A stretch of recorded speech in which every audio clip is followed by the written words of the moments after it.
Hello. Okay, I think we are live. We are back. Round two of drawing your favorite Doctor Who monsters live, featuring my brother Tony. He's just over here. Hello. Thanks so much for being back for a round two. I love the first six monsters we got to draw last time. It was a blast. We had a Chumbly, a Zygon, a Davros. We had a Mavellan. We had quite a lot, six different ones. We also had, oh, what else was there? There was Um, there was Agamemnon. Agador was the other one. Yep. And Weeping Angel, and one of those like silver-haired people. Ooh. Please use a keyframe frequency of 4 seconds or less. Interesting. Does one do that?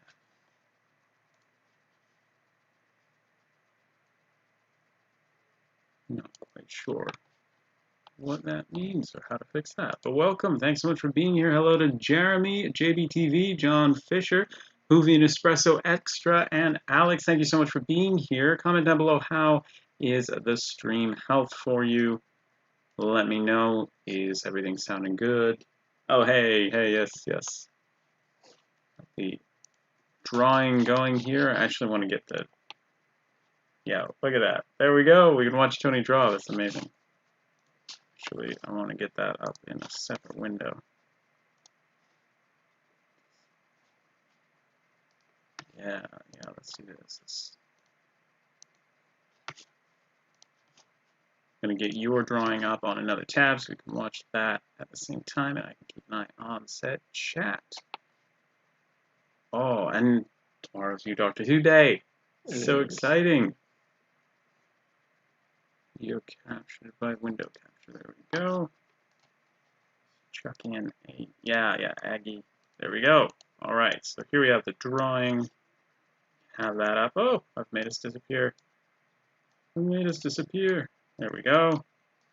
Now we have the drawing. Nice. Look at that. Gonna actually just make the window that size.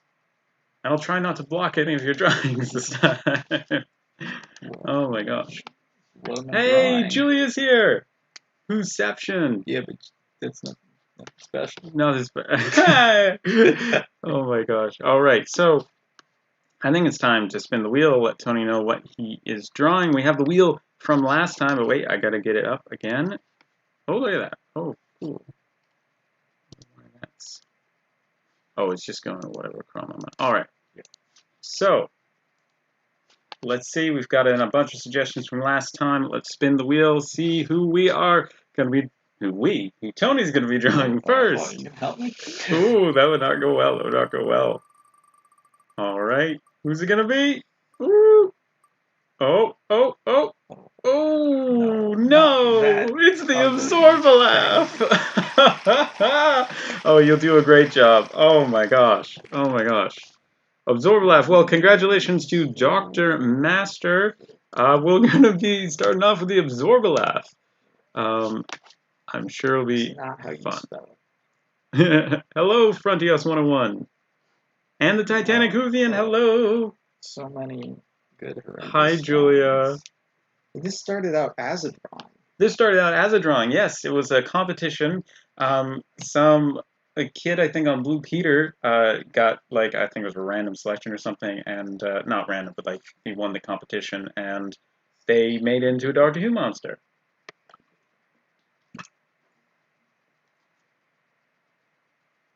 Earth Mama 23 wants to add Vampires of Venice to the wheel. Let's see. Earth Mama, you have gas mask zombies up here. Do you want to swap it out for the Vampires of Venice? Let me know. Ben Miller, welcome. Hi, Titanic Hoovian, welcome.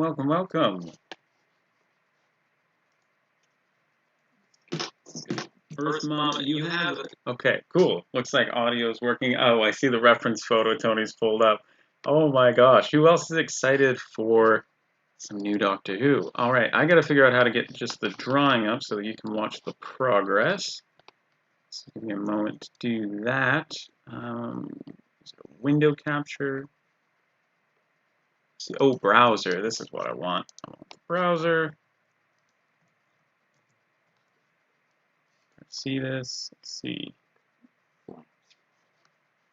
Will that do anything? Oh, that did nothing. That did nothing. Browser source did not work for me. Oh, it's loading. Something's loading. This is good. This is good. Progress. Give me a moment to do that. That's not what I want. Window capture. Oh, browser. This is what I want. That's Browser. Ah! It's making noise. See this. See. I had the wrong link copied for my browser. There we go. 1 second, we'll be up and running. I'm already, I see that sketching happening, coming into form. It landed on the absorber laugh. Of course it did. Of course. All right. Oh. Hey. Okay. That's good. Just, what is the, let's see. What should the width be for this? 1920 by 1080. Should be perfect. Let's try that out. Yes, look at that. Okay. It's gigantic now. We'll shrink it down to size. Oh yeah, that's so much better. Look at that. Hey. And then I'll just put our video on top. Look at that. There we go. There we go. And now I can look at comments. We can see. All right. There we go. All right. How is everybody doing? Hello, Mark. Welcome. Okay. This is amazing. One of my favorite things ever is when new Doctor Who is on, is finding out the names of the episodes, which they don't just tell us all at once. They tell us episode by episode. And so I'm thrilled. We got the first episode of Series 13 Flux that is called The Halloween Apocalypse, which, I mean, that sounds really, really cool. A little bit cheesy, but also really cool, which I think is kind of what every Doctor Who episode hopes to be. But also, let's see, the next episode is called War of the Centaurans, which sounds incredibly exciting. I just can't wait. I just can't wait. The new Centauran design looks great.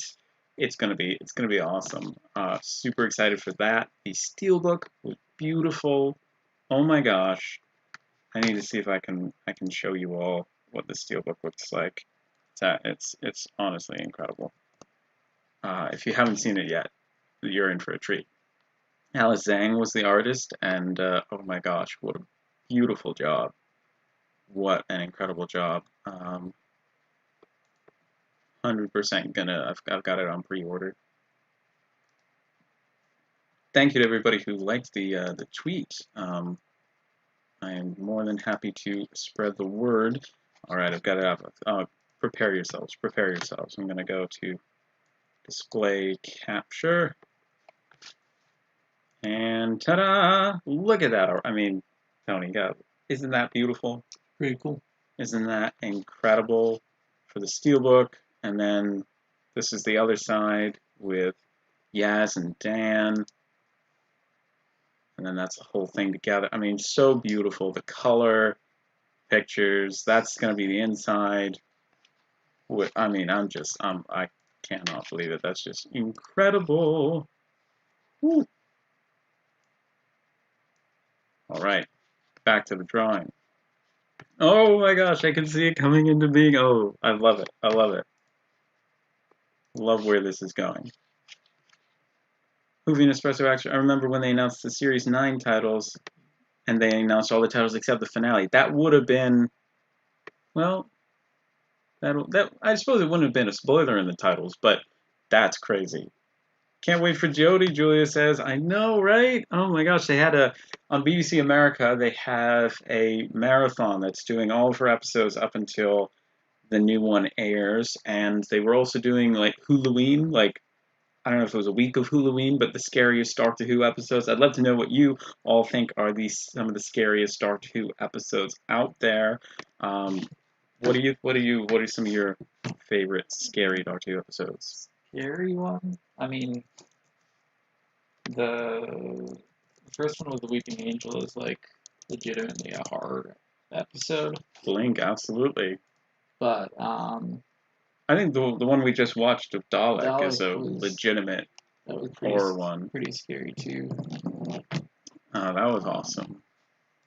I think, yeah, Dalek would be like the one that gets the most horror for me as far as series 1 episodes go. Although a lot of people were terrified by the empty childs, the gas mask zombies. Yeah. Those were pretty terrifying. I think Dalek was probably one of the times that Daleks actually scared me. But generally, I think series 2 doesn't have as many horror episodes. I mean, there's the Impossible Planet, Satan Pit. But I think really series 3 takes the cake with Blink. Even Human Nature, Family, and Blood has a very creepy vibe. Let's see what other people are saying. Waters of Mars was so creepy. Julia says, absolutely. Love and Monsters, Hoovy and Espresso Extra says, is the only one that genuinely terrified me. All right, well, that's coming into being there, so I hope you are ready for that. Yeah, there's some good scary ones. I'm really excited for the Centaurans' return. I think they could have done a good plot with Strax being kind of caught in the middle of, like, say, helping save Earth and also wanting to be a true Centauran. I think they could have done some sort of I think they did some plots in Star Trek with Worf along those lines. Like, are you a Klingon or are you gonna, save the Earthlings? But yeah, and as far as classic Doctor goes, horror Fang Rock, absolutely. Mark says Image of the Fendel terrified me as a kid. Those Fendaline were scary. They are a really creepy design. That's definitely a horror story from the classic series. I think that the giant maggots from the Green Death, although I don't find it a particularly scary story, I think that anytime there are giant insects and especially maggots in Doctor Who, I think that really has to go up at the top. Waters of Mars is one of the stories I'm watching tomorrow. The Titanic Whovian says, oh, Waters of Mars. Terrifying. Terrifying. Absolutely up there. Love it. So some of the stories you love to get scared by, which is absolutely great. Series 4 had, I think the scariest one was the Vachinarada, the skeletons and the Silence in the Library, Force of the Dead. That one also has some classic horror vibes to it. Right. Also Midnight. Midnight for sure. Base Under Siege, really creepy one. The whole last half of Series 4 really had a darker, scarier feel to it. We've talked about Waters of Mars. Series 5, of course, had, vampires, which is, very, very spooky. Weeping Angels were back for A Time of the Angels, Flesh and Stone. Not as scary as Blink, but could anything really get back to that level? Who knows? Hopefully. Weeping Angels are back this season. That's exciting. We drew Weeping Angel last time, so that's cool. We've already got them drawn, but we do have Centaurans on the wheel. So that'll be cool as well. Hello, Gary. Welcome to the stream. Thanks so much for stopping by. Well, the first monster that's being drawn is indeed the Absorbaloft. Oh my gosh, we're talking about the spookiest Doctor Who episodes ever. I think Fury from the Deep has to be up there as well. Definitely goes up there. That's a scary one. There's some good spooky ones in Classic Doctor Who. Curse of Fenric, which is, oh my gosh, I got to show you the media book for the Curse of Fenric. Has got a listing on Amazon, which I am. Oh, you've got to see this picture of the media book for the Curse of Fenric. This story was originally released on DVD in Germany in a season-long box set. Before the collection box sets were even a thing, Germany had season-long box sets for the 6th and 7th Doctors. So they were really quite ahead in that regard. But what was cool about this now is that obviously those box sets didn't match with the rest of the German releases, which came out on DVD, Blu-ray, and MediaBook. And so the box sets just kind of looked a bit incongruent. But recently, they just added listings on Amazon for some MediaBooks that will be changing all of that. So let's just show you that. Look at that artwork. I mean, that's incredible. And actually, the title translates to the Viking Bay of Death, which I think is a much cooler name for the Curse of Fenric. And this story, my gosh, I listened to the Target novelization audiobook, and this is a creepy, spooky story. Don't let this one pass you by.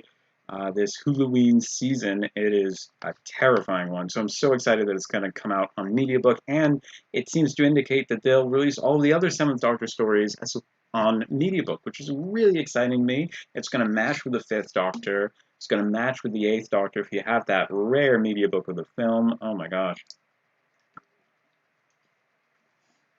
It's called Der Film in German. It's the movie, the TV movie. But that's not it. That's not it. There's another release that was just announced, which is for the Sixth Doctor. And again, beautiful artwork, absolutely stunning. We have the Sixth Doctor there with Perry. And this is called The Judgment. So rather than Trial of a Time Lord, it translates to The Judgment.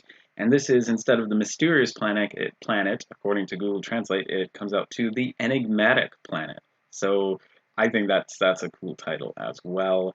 And I mean, just beautiful artwork. They were going to do an all-in-one Time of the, Trial of the Time Lord media book, but that never got off the ground, unfortunately. I had pre-ordered it, but there just wasn't enough support. So this release, I mean, doing them all four for that season is just going to be so beautiful in the end. And it means that they'll do other Sixth Doctor stories as well. So that's something that's got me really excited. I don't know if you're excited about that, but I am. I wanted to share that.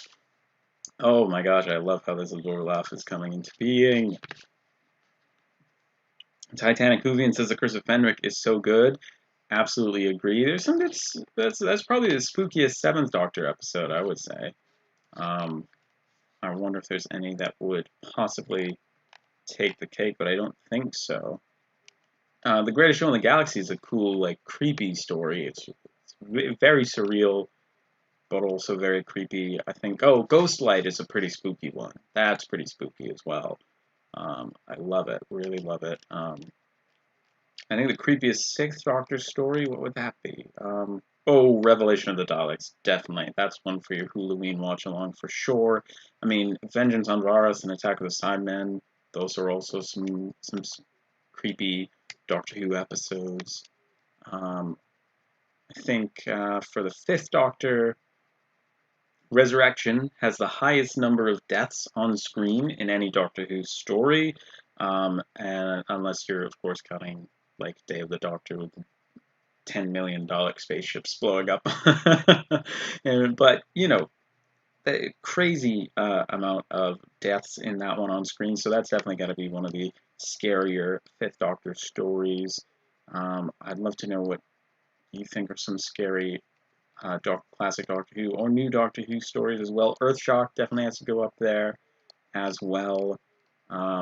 Fourth Doctor, State of Decay. If you like vampires, that's a vampire story. You won't be disappointed. All of the Full Circle stories are kind of creepy. All the E-Space Trilogy stories are kind of creepy. I think Full Circle is kind of the second most creepy one, and Warrior's Gate the least one.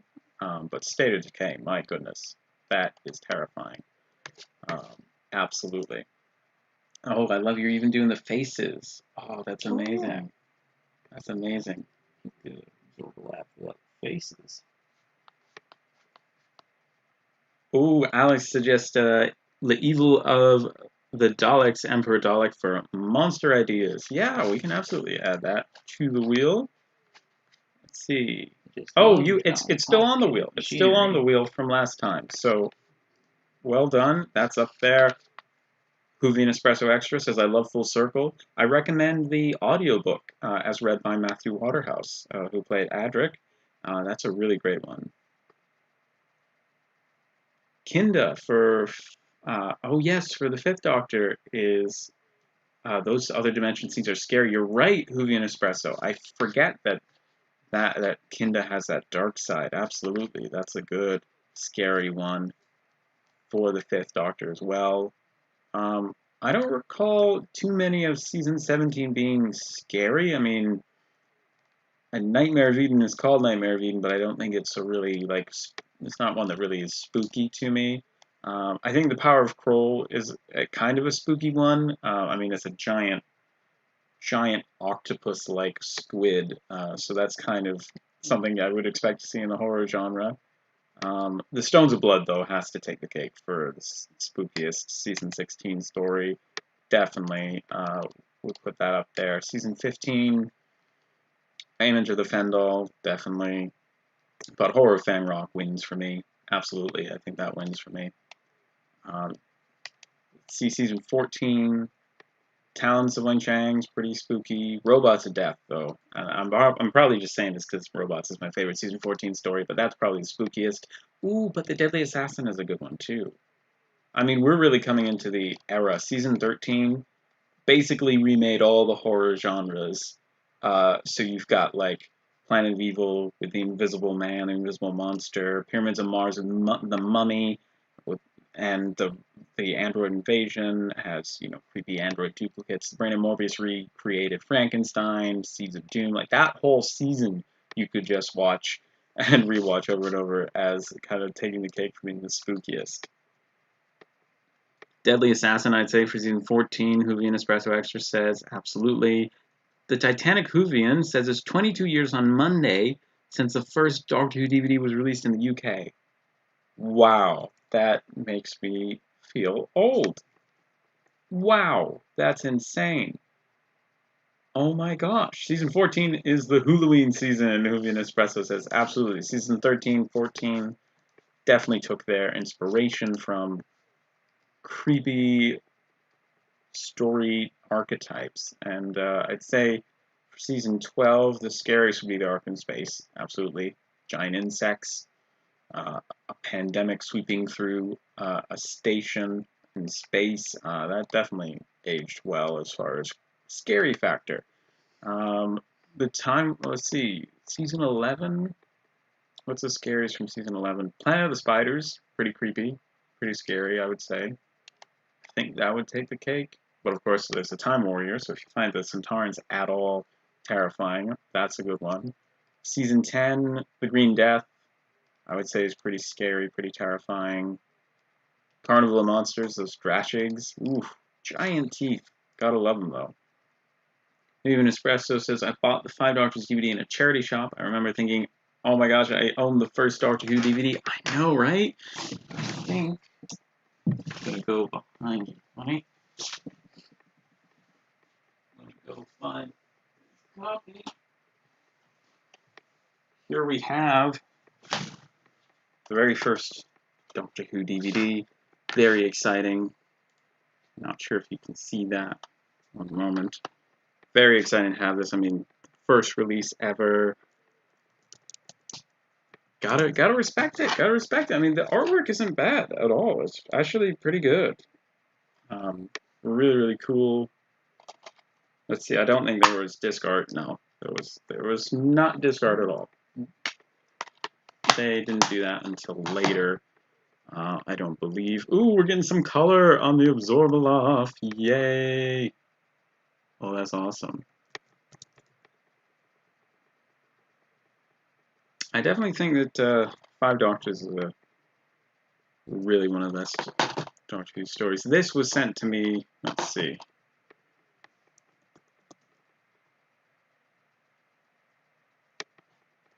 This was a gift from John Fisher. So, thank you very much. As was the US Five Doctors Region 1 DVD, which is behind me all the way over there. But, thank you. Thank you. Hello, Sadie Slade, welcome. We're talking about the creepiest Doctor Who episodes ever, / Doctor Who DVDs, because it's a stream on the Doctor Who Guide. How are we not going to talk about DVDs? Easily, if you want. The Titanic Whovian says, I also got my dream about 3 weeks ago. I got 3 recorded Doctor Who VHS tapes from BBC, 2 including Doctor Who Night Spirit from Space and Genesis of the Daleks. Congratulations! We love a good VHS here, too. That's amazing. Well done. Julie says the only Doctor Who episode that gave me nightmares was the Cyberman episode when they were reintroduced with Tennant and Rose. That was a terrifying episode. That definitely stuck with me. Any companion departures, whew, hard ones to watch. For sure. John Fisher says, Tony, this is looking so incredible, and I have to agree. Well, thank you. Hooligan Espresso says, I only recently realized that the art on the DVD is the same as the VHS. I figured it's a very VHS style of artwork. 3 were spared from space, 5 doctors, and robots to death. Nice. Hoovian says, what were the first Region 1 Doctor Who DVDs? Yes, so we had, first up was the 5 doctors, spared from space, and robots of death, but those came out not in 1999, but 2001. So yeah, those were the very first releases. Actually, I can grab them from the shelf. Second. We'll grab some of the earliest Doctor Who DVDs. There's Robots of Death, and their design actually is quite. It shows its age, kind of. It's just a very different style from what we know. Spirit from Space is over here. And we have, of course, the 5 Doctors over here. Now, the 5 Doctors Special Edition isn't actually a special edition. It's as normal a DVD as you can get. They just called it a special edition, and then when they wanted to release a special edition version of it, they called it the 25th Anniversary Edition. So, you know, that is a thing. But the 5. So here we have Spirit from Space. Not a bad DVD design by any means, just not a lot of bonus features at all. But this came out, 2001. And Robots of Death as well. Not too terrible. It doesn't at least give you the impression that there's like a whole army of the robots, but they're on there. And the 5 Doctors Special Edition, which looks quite different from the UK one, but basically the same content. And these early releases had a Who's Who featurette that was actually exclusive to the US Region 1 DVDs, not available on the Region 2 DVDs, but you're not really missing out on much because they were basically just miniature bios of the various Doctor Who characters, letting the US viewers know what was going on. In the UK, you knew what was going on. So, there you go. That's awesome. Let's see.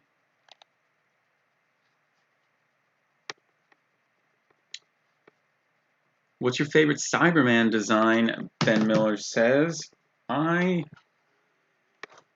see. It's a good question. I love me a good like Earthshock Cyberman design. Nah, Silver but Nemesis or nothing. Silver Nemesis or nothing. Tony says. There's a good one. The 10th Planet, very very creepy. But my favorite is the Moonbase Cyberman. Again, I'm gonna get up.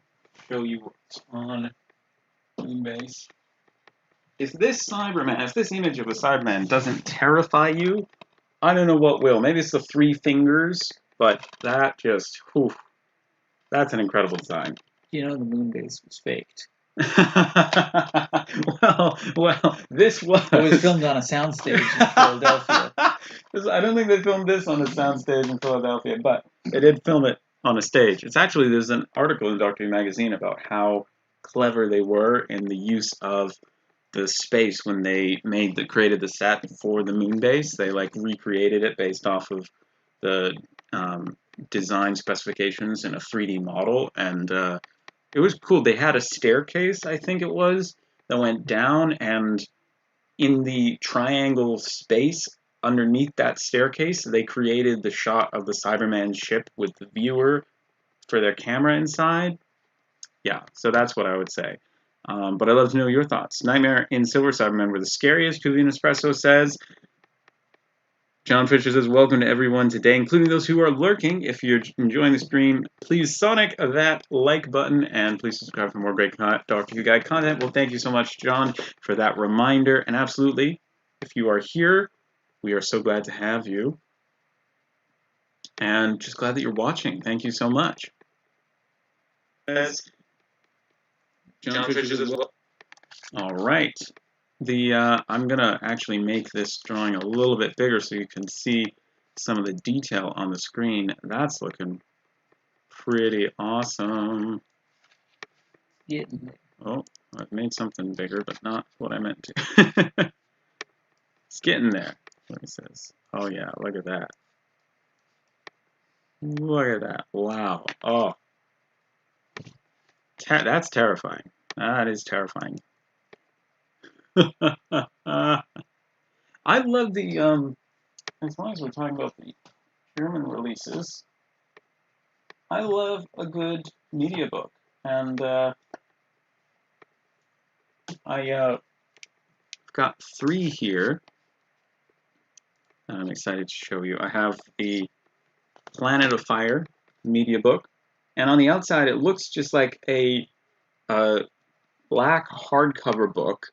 And this is what the binding looks like. And I absolutely adore them. I mean, the artwork is just an incredible design on each and every one. This is Full Circle, which is translates to Lost in E-Space. And no, it does not. The It is German, not a direct translation in the slightest. No.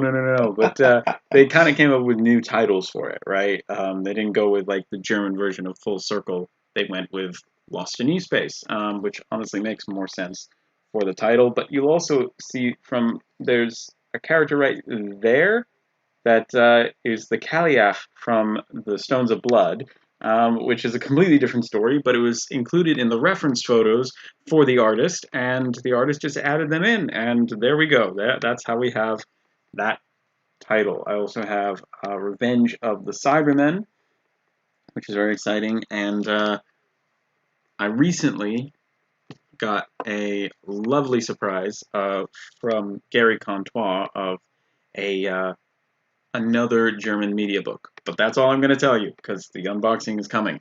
But I'm very excited. I actually had to hide it off of the shelf because I didn't want you guys to see it yet in the live stream. I am super excited. I love the media book design. I think it's amazing. And originally, these are some of the German box sets. Ooh, Julie says the drawing looks so good.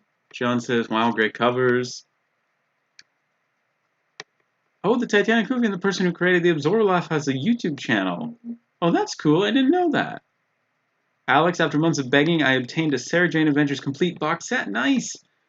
Without including the pilot Invasion of the Bane, weirdly enough. That is strange. That is strange. They left out the first episode. But congratulations. That's a rare set to get.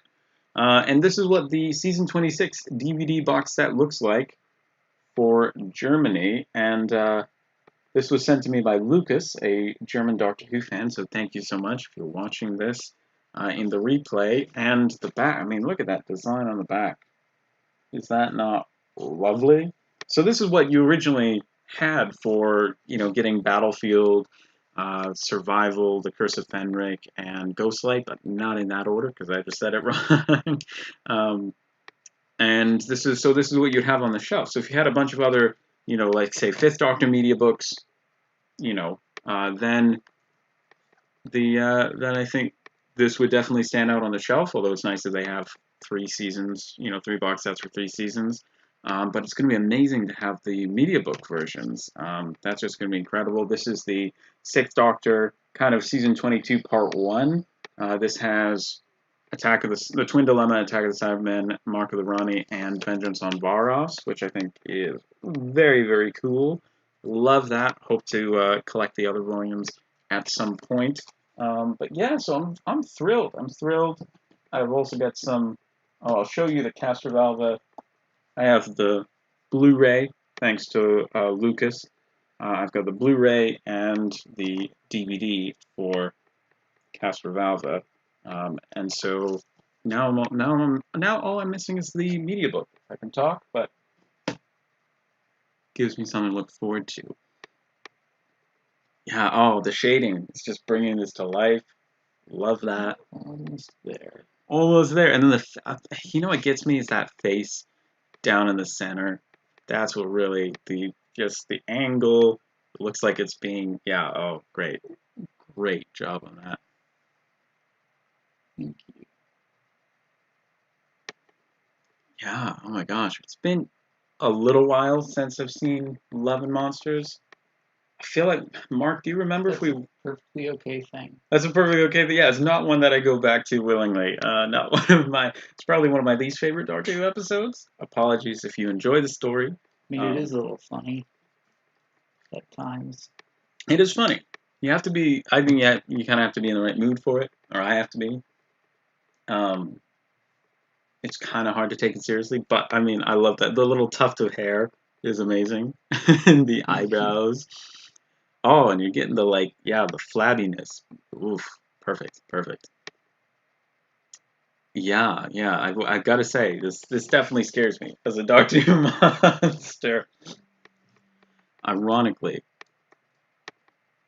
Oh, I should change this. I'm not in live chat. I'm in top chat. Oh dear. Live chat. There we go. Apologies if I've been seeing things out of order. I'm now in the live chat setting. Ah, there we go. Yes. Okay. We're all set, ready to go. I wish they would reveal another episode title, because I'm ready for that. I'm ready. I'm so glad they're giving the Centaurans an entire episode to themselves. Like, that's so exciting. But yeah, I mean, there were like Weeping Angels coming back. There's so much to be excited for. Season 17 as well. Oh my gosh, yeah. Time to find out if Tony can shade. Ooh, there's some shading going on. I believe in you. I believe in you. The line always made me laugh because I did actually have... Oh, eggs at the time. Oh, I forgot about that. I have no memory of this line, which shows that I need to watch it. I don't know, Mark, did we ever watch this in Doctor Who Club? Sure, we must have at some point, but I don't remember. I really don't.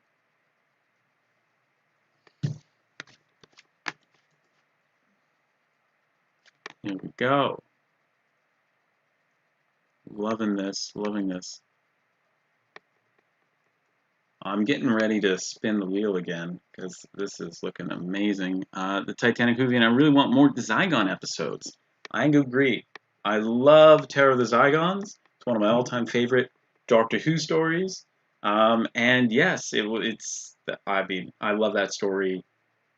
I've seen literally every feature on that DVD, and I've watched every version of the episode that you can on that DVD.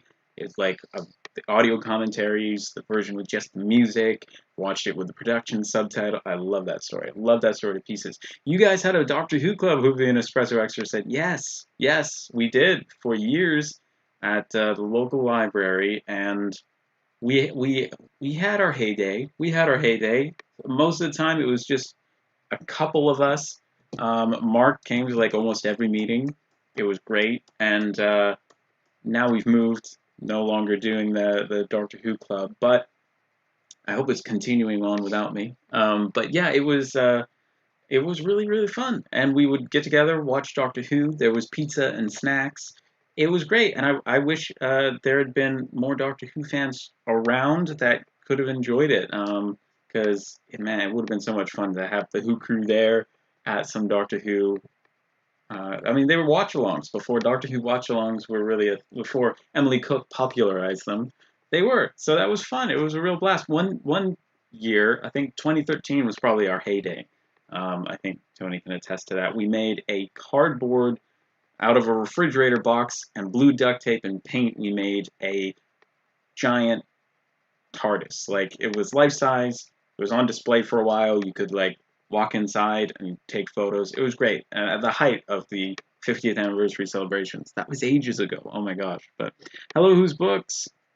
Well, hello. Thank you for stopping by, and happy birthday to your mom. Welcome.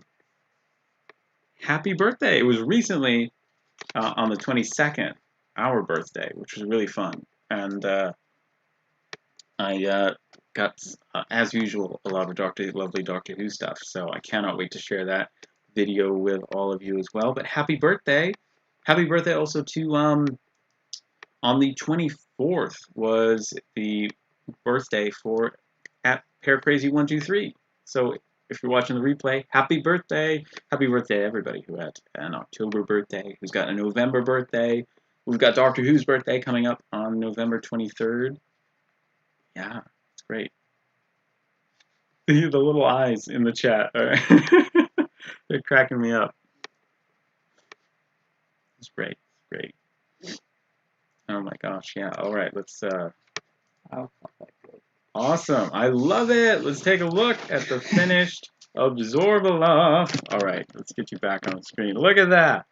Look at that. Isn't that incredible? Oh my gosh. We've got the little tuft of hair. I love the shading. I love his little staff there. Oh my gosh. Well done. Well done. I love it. I love it. Thank you. All right.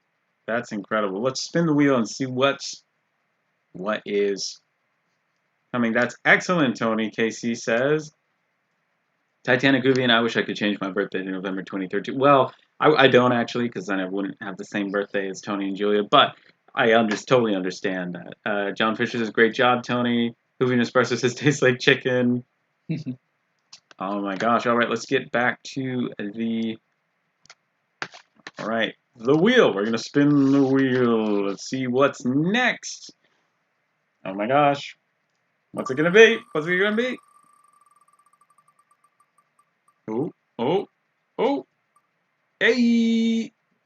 Gas mask zombies! Scary Congratulations, Earth Mama 23! Gas Getting mask. scary ones. Oh, Scary. yeah. Ooh. Look at that. This is going to be a scary drawing. Great job, Julie says. Hoovy Espresso actually knows somebody whose birthday is on the 23rd of November. Congratulations. Definitely, that's amazing. Yeah, we got to get the one that was... I remember the Empty Child from the... Oh, does anybody remember those miniature Doctor Who minis that came in like random sets of 3 or 7? Micro Universe Doctor Who monsters.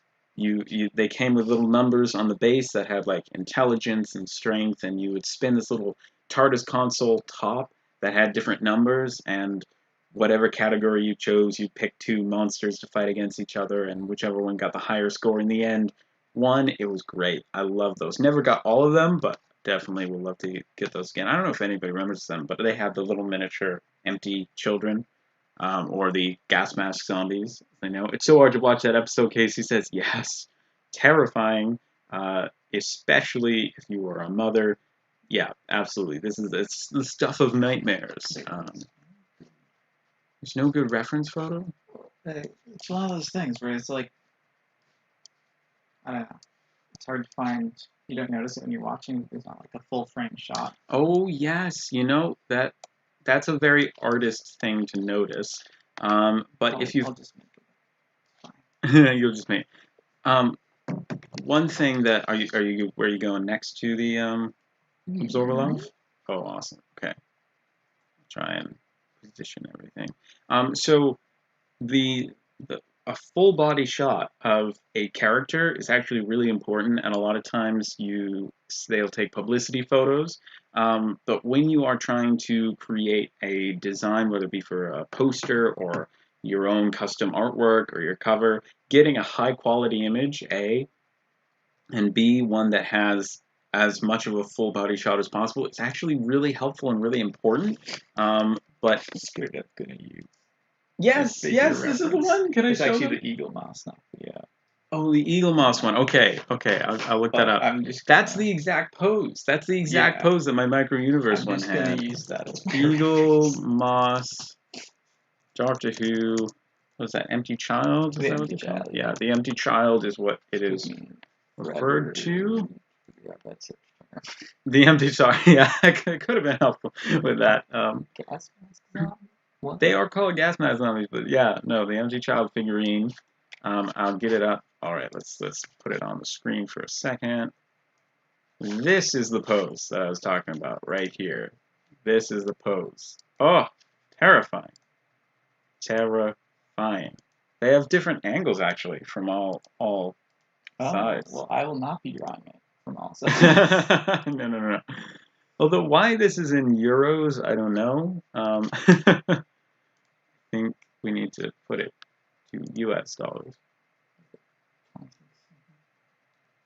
Let's see, 14 euros translates to, oh, 19.95, $20. Too bad. Not too bad, except you've got 250 to collect, so it adds up, it adds up. All right, where can I get back? Oh, okay, put the drawing back up. Oh my gosh, this is gonna be so cool. It'll be like it's pointing at the Absorbaloff, or something like it. Let's see, the faces in his tummy are so creepy, Julius. Moving espresso. Oh yeah, I got one of those after getting eye drops in, so my vision was blurred. I had no idea what ones I got. Oh my gosh, that's so cute though. Oh my gosh, what a great story. Earth Mama 23 says, Tony, your talent is just so impressive. Casey is like, Earth Mama, why would you pick that one out? Mark says, I like the conversation at the end. My legs grown back. Are you sure? Maybe you miscounted. Yes. You know what's, I remember this one had, does anybody remember Merlin? This episode had Gaius from Merlin. He was that. Not the actual episode with Merlin. It's not the actual episode with Merlin from Merlin. That was Midnight. But yeah, that was. I mean, technically, John Hurt voiced the dragon in Merlin, so there's grounds for a crossover, in my opinion. But well, the Doctor is Merlin, according to the Seventh Doctor. The Doctor is Merlin, according to my favorite Seventh Doctor story ever, Battlefield. And I will take on anybody who disagrees with that. But I understand if you like some others better. Well, I don't really, but you know what I mean. You're entitled to your wrong opinion, is what you're saying. Yes. I think it's because Hero Collector is a European company, Julian Espresso says. Oh, there's a lot of Doctor Who actors in Merlin. See what I mean? We need a crossover. I think we should let Merlin lie where it is. You think we've had enough Merlin? The entire show was more than enough Merlin. Anthony Head is in Merlin as well. So was the headmaster, including the lead. No, he was Jethro. He was King Uther, but he was the headmaster in Buffy.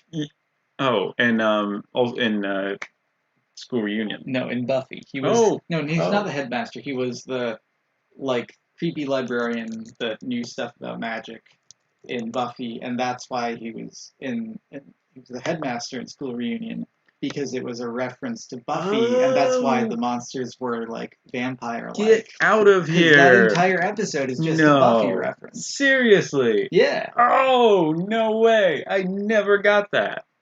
Wow, well, you're growing my knowledge tonight. I did not know that. Yeah. Yep. Moving Espresso says Buffy is so good. There's a lot of seasons of that show. I respect a show that has a ton of seasons. Or something. Oh, 5 episodes in? Well, that's 5 more than I got it. Buffy, how many episodes? How many seasons? Google, is Buffy season 1 bad? I mean, is there that many people who are going to skip to season 2? It's bad in the way that Supernatural is bad.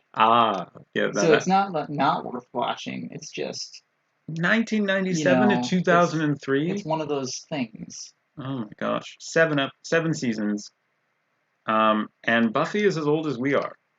So yeah, it's turning 25 next year. It's as bad as anything else that happened that year is. Oh my gosh. Bad as we are. Rupert Giles, the Watcher / librarian. No. Mark, what? Okay, I'm gonna go to IMDb. We're gonna do an advanced search to see how many crossover actors there are between Merlin and Doctor Who.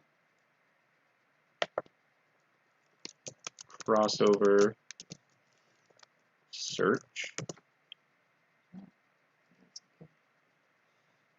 Oh, that's looking great. Oh, I love that. Wait, am I on the drawing or am I on IMDb? I should figure this out. Okay, good. I'm on the drawing. Whoa. All right, 2 titles with the same people. Doctor Who. We'll do 2005 first, and then see if there are any 1963 classic Doctor Who actors in Merlin. Or, yeah, in Merlin. Yeah, that's what we're doing. 2008, right? Yeah. Let's see who was a crossover. Oh, so Tom Ellis, who's the main actor in Lucifer.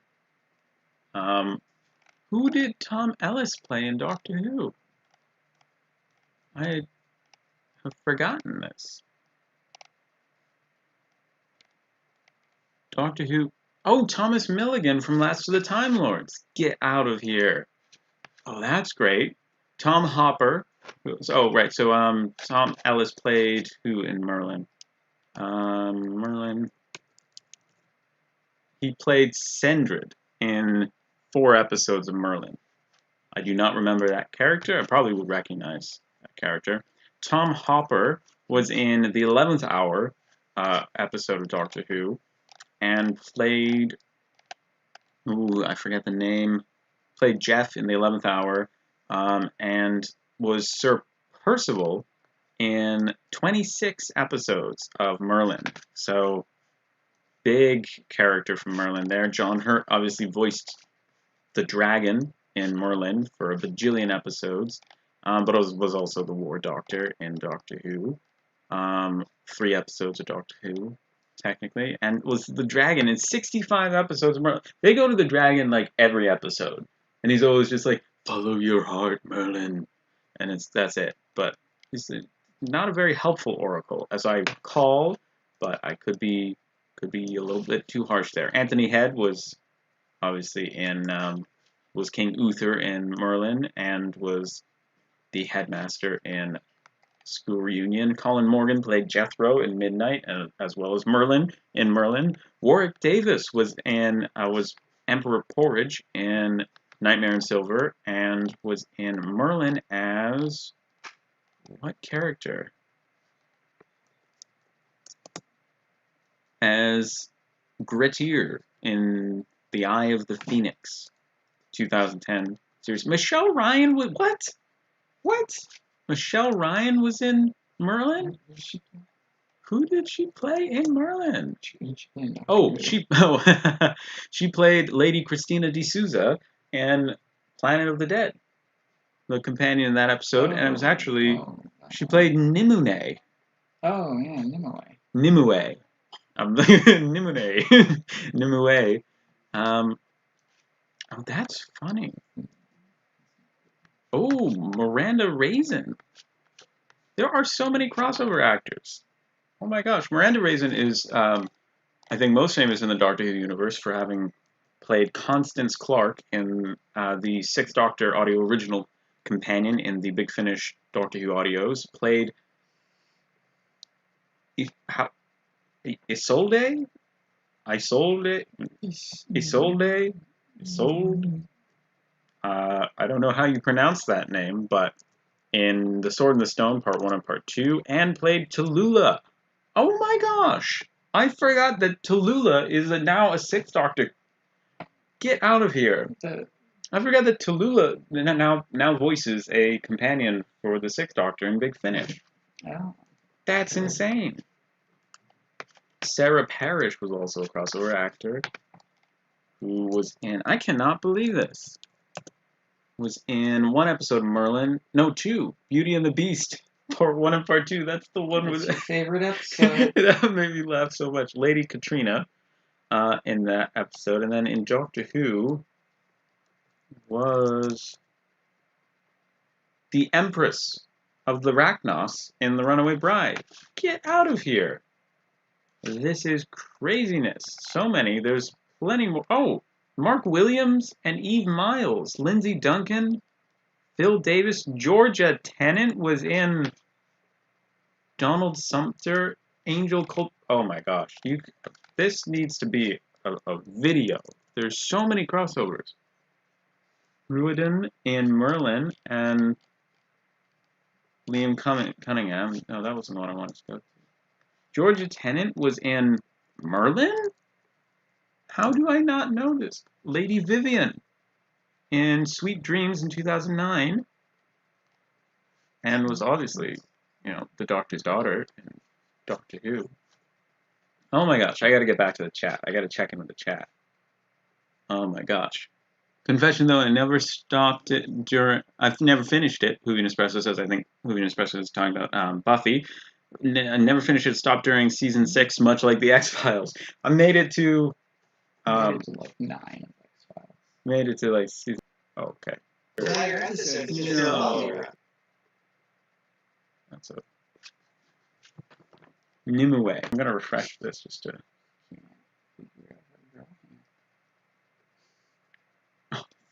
Hands are hard. Hands are tough. There are so many crossover actors from Merlin and Doctor Who. I'm sorry, I didn't believe whoever was who said that. I think it was Hoovy Nespresso.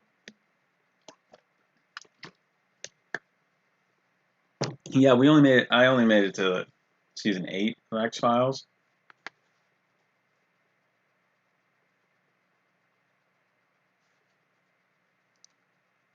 Crossover actors from Merlin. Okay, cool, awesome. Stream is still going. Just had to make sure of that.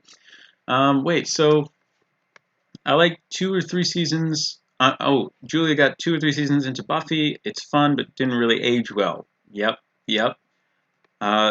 Titanic Hoovian says, I wanted to watch Buffy because the actress who plays Buffy is Daphne in the live-action Scooby-Doo movies? Wow. I did not know that.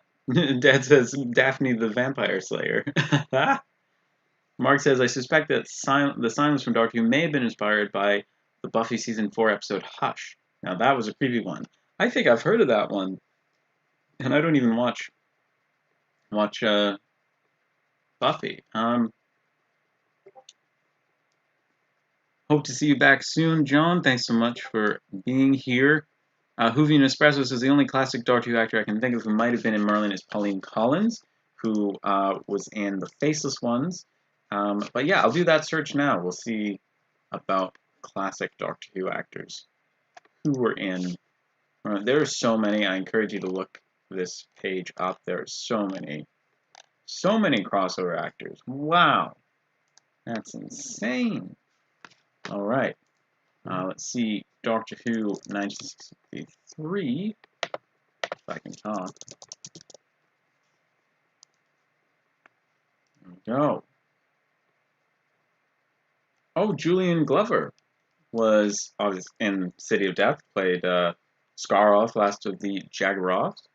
And there are a couple, actually. That's cool.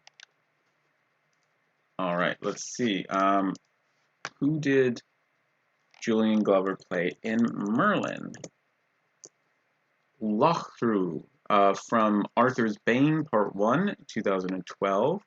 Donald Sumter played in Doctor Who the President in Hellbent, and was also in Merlin, the Fisher King, the Eye of the Phoenix, in 2010. And the Fisher King is also a character in Doctor Who, but played by a different actor. Pauline Collins, again, was in Merlin as Alice in Love in the Time of Dragons, and was in Doctor Who the Faceless, in Doctor Who the Faceless Ones as Samantha Briggs in 1967, and get this, Queen Victoria in 2006 in Tooth and Claw, so almost 40 years between both appearances, which is honestly incredible. There's also Simon Williams, who in Doctor Who is known for playing Gilmore in Remembrance of the Daleks. Get out of here. Oh my gosh. And was in Merlin as Lord Godwin in The Changeling in 2010. That's crazy. Brian Peck was also in Doctor Who Merlin, was Eldred, not Eldrad, Eldred in Beauty and the Beast Part 2, and in Doctor Who played, in the Space Pirates, Dervish, for like 5 out of the 6 episodes. Get out of here. Wow. And then, let's see, who else do we have here? I think there was one other, Lee Sheward, who in Doctor Who was the stunt coordinator for looks like all of Series 1, and then Planet of the Dead and The End of Time Part 1 and Part 2. That's so cool. And then must have been in Merlin, stunt coordinator for one episode, The Witchfinder, which is The Witchfinders is another Doctor Who episode.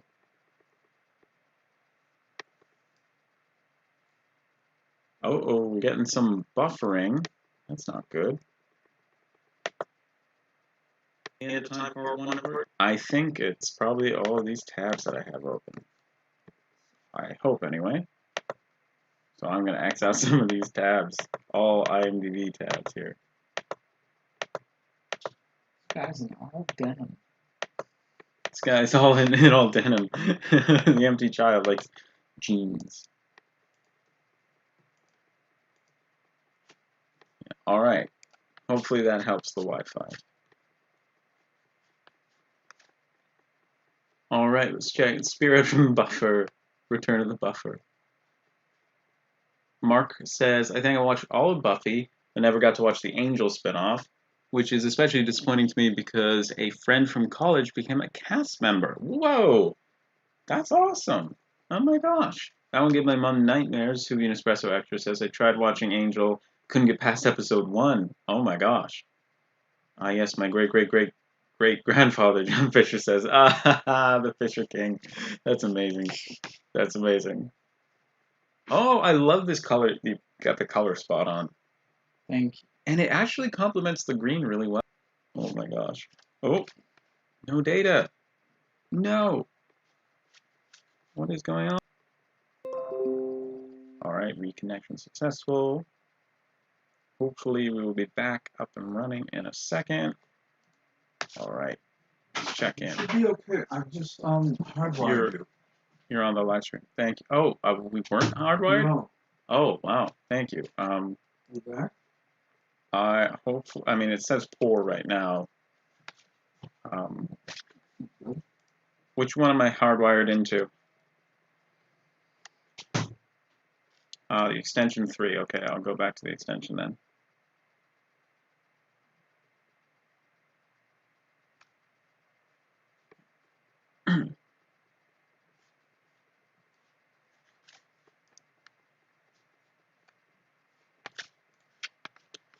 All right.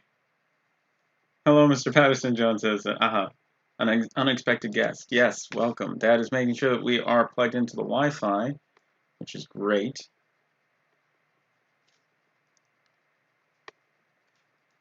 I'm going to refresh, see how the screen looks, if we're still in Buffer the Vampire Slayer mode or not. We shall soon find out. But the drawing commences. Still continues. I see some socks being colored in. Which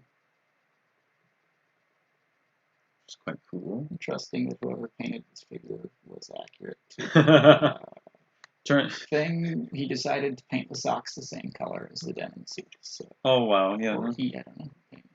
Could be anybody. Let's see. Stream health still says poor, but hopefully we are up and running. Trusting that whoever painted this figure was accurate. It is possible that this whoever painted this figure was just like, it's all blue. It's all blue. That would be funny. Plugged into the Wi-Fi. That doesn't sound right. Mark says, yeah. Plugged into the router, hardwired. That's what I mean by that. Oh my gosh.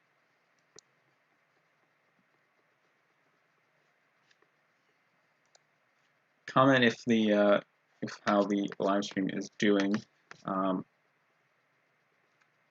How's the live stream going, do you think? Oh, it's no data now. But look at the thing. Shouldn't it be? Yeah, that should indicate that you're on. Should I disconnect from this? It shouldn't be the wireless extension. Plug me into a different slot then, if you don't mind. Just for when nobody's hearing you. And Joe needs to be talking. We'll find out. Take an opportunity to have a swig of seltzer. I like making noises.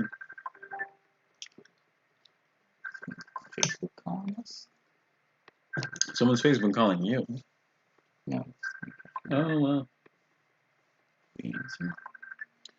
You'll be on the live stream if you do. Yeah.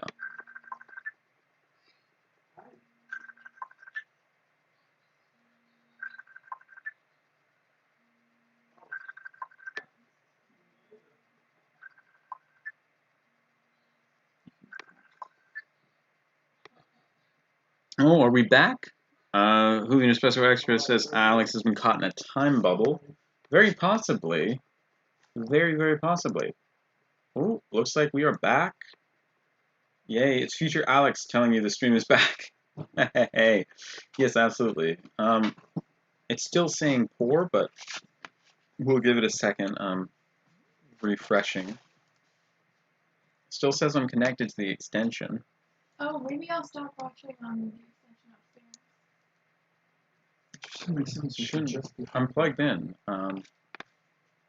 But also, it seems like I'm plugged in. I'm hardwired to the extension, which is weird. Does not make sense. But like, is there a different slot or something? I mean, if it's working now. I'm plugged in. But also, it seems like I'm plugged in. I'm hardwired to the extension, which is weird. That's where that's a lag. I don't know that the one I plugged in is the right. You've got two ports in here. Yeah, I know. It's not an ideal setup, but we need to find it.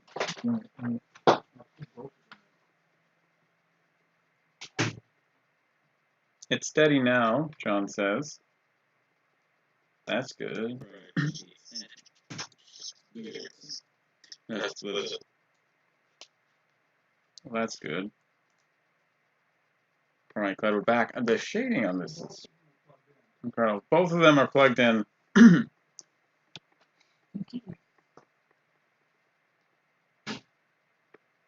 Yeah, that's perfect. Perfect design there. I think all that's missing is the hair. Slash a hand.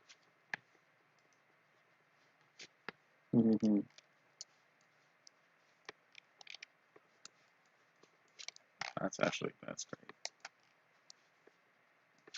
I love this. He's absolutely pointing to the absorber up. I love that. John says, looking great, Tony. Thank you. The Titanic movie says the buffers remind me of the Flex teasers. Lol. Well, I'm glad that it's giving you those vibes. That says it's fantastic.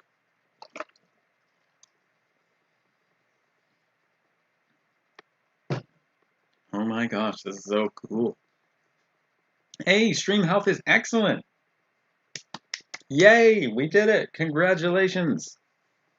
Thank you, Dad, for whatever tech magic you just did, because, oh, now it's poor.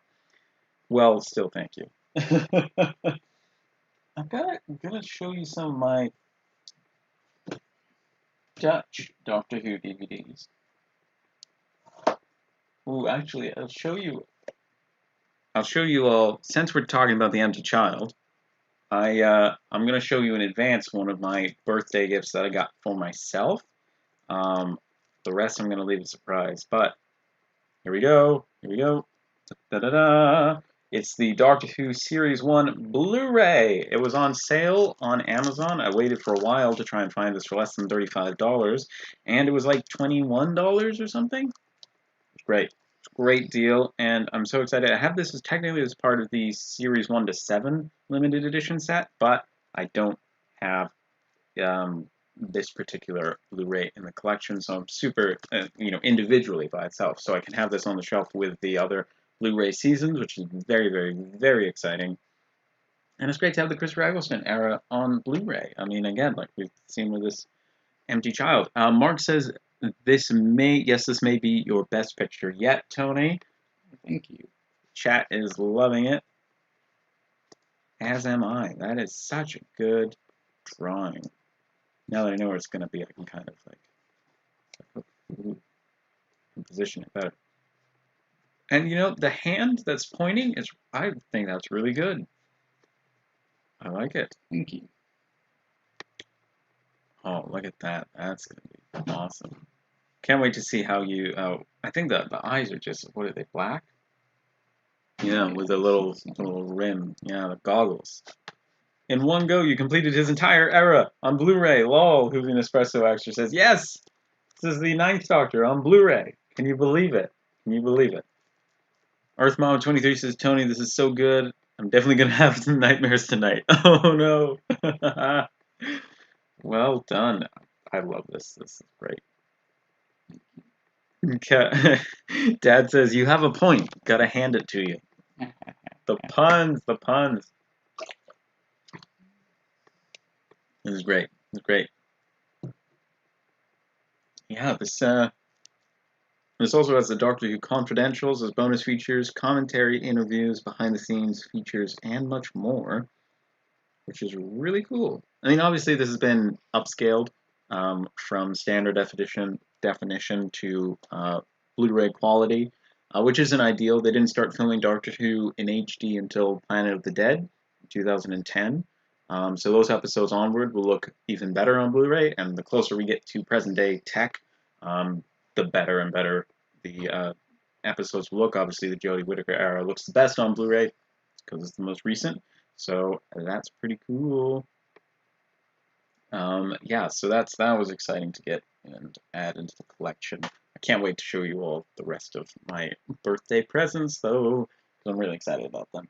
But also, I want to show you some of these Dutch Doctor Who DVDs, which look surprisingly like Region 2 DVDs. I bet if you have a Region 2 collection or are familiar with the design, you'd be hard-pressed to notice what the difference is in, say, this Horror Fang Rock DVD, except you can spot the difference by the number, if I don't cover up my hands, the number 6 down at the bottom in a little circle.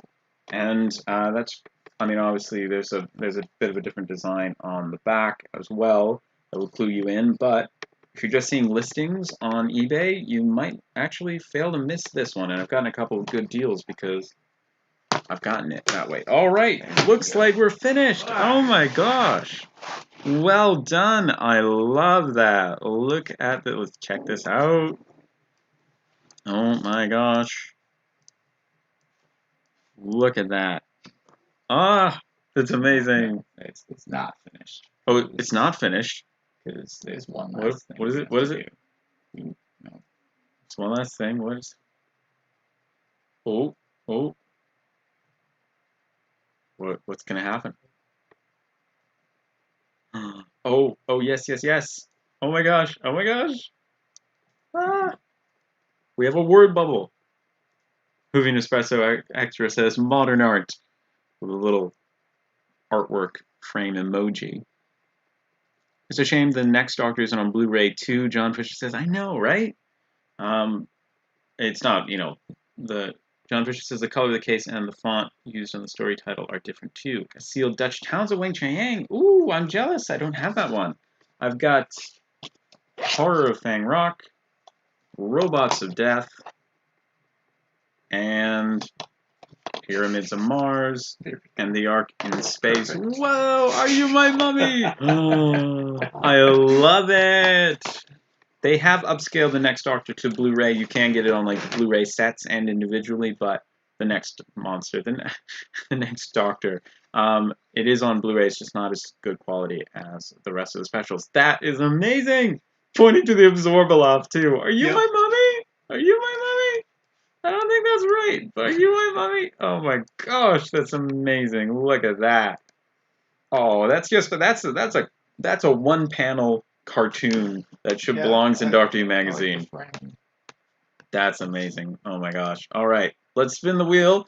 See who is next. I think we've got time for one more. Let's go. Oh, can you see this? I hope you can see this. It's landed. Oh, the Emperor Dalek just winning out over. Which Emperor They didn't Dalek? see that. They didn't see it. Here's the proof. Here's the proof. It's fun. The Emperor Dalek from Evil of the Daleks, specifically. Oh, that was so close to being on K1. Look at that. Oh, wow. Look at how close that was. Yeah, it was. That was so. I thought we were on K1. Oh, but the Emperor Dalek want me to draw looks incredible. This Geometric crap. This geometric crap. Yep. You draw straight lines. You have to draw straight. Oh, yep. It's a challenge. But how do I frame it with the rest? All right, next time I'll get the wheel up when we spin. But Tony was my witness.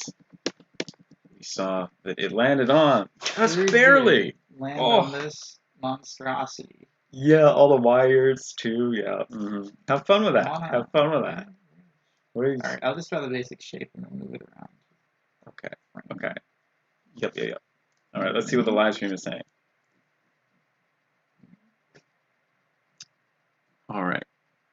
I love it, Tony. The Titanic Hoovian says, John Fisher, star emojis. 5 stars. 5-star emojis. Crazy caption that art, lol. Hoovian Espresso says, Titanic Hoovian, GG. Earth Mama, fantastic. Congrats, Alex. Titanic Hoovian says, Boba Tennant is freaking out right now. John says, yeah. Oh. Ben, it's on the wheel. It's on the wheel. Just has not been picked. I was saying we could rush through possibly 2 more, but I think with this drawing, it's gonna take. It's probably. This is so hard. It's gonna take the rest of the time. But I gotta say, these drawings are worth it. It's the Emperor Dalek from Evil of the Daleks, the second Doctor's story. Yes. Oh my gosh. Getting the layering right here.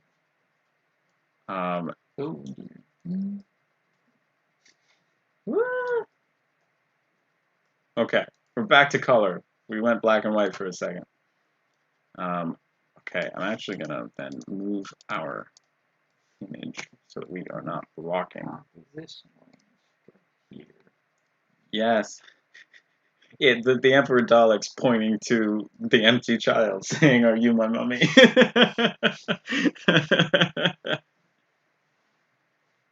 The original, you might say. The original Emperor Dalek. Actually, yes, today on BBC America, Evil of the Daleks, the animation, aired on TV, which is exciting. That's the first time Evil of the Daleks aired on TV in America, I think?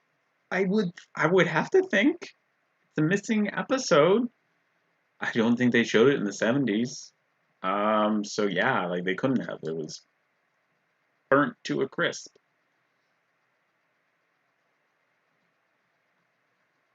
And yes, John, you're correct. Any suggestions not picked in this live stream will remain on the wheel for a possible next stream with Tony. But again, yes, it's on the wheel. You've seen it. You've seen it spin. We're getting through the suggestions actually, and we've got it's on there. It's on there. We actually have 3 Cybermen on the wheel, so it's surprising they haven't. It's surprising they haven't been picked yet. There's the Invasion Cybermen from Luke 1296, the Cybermen from Husian, and Ben's Request of the Lost Warriors Cyberman. So they're on there. They're on the wheel, but just not getting picked. Oh my gosh, we see the Dalek coming into view, into life here. Oh my gosh, it's so fun watching you sketch this. But yeah, these Dutch releases are quite fun. I think there was only about 9 of them ever released, put out by a company called, oh goodness, Memphis Belle. I don't know what how to pronounce the first. It's spelled Uitgeverij, and I have no clue how to pronounce that. So we're gonna leave that best unsaid and continue on with our lives without that embarrassment. Oh my gosh. Evil of the Dogs most recently came out on DVD, Blu-ray, and Steelbook in the UK, but is coming out on November 16th in Region 1 on just DVD.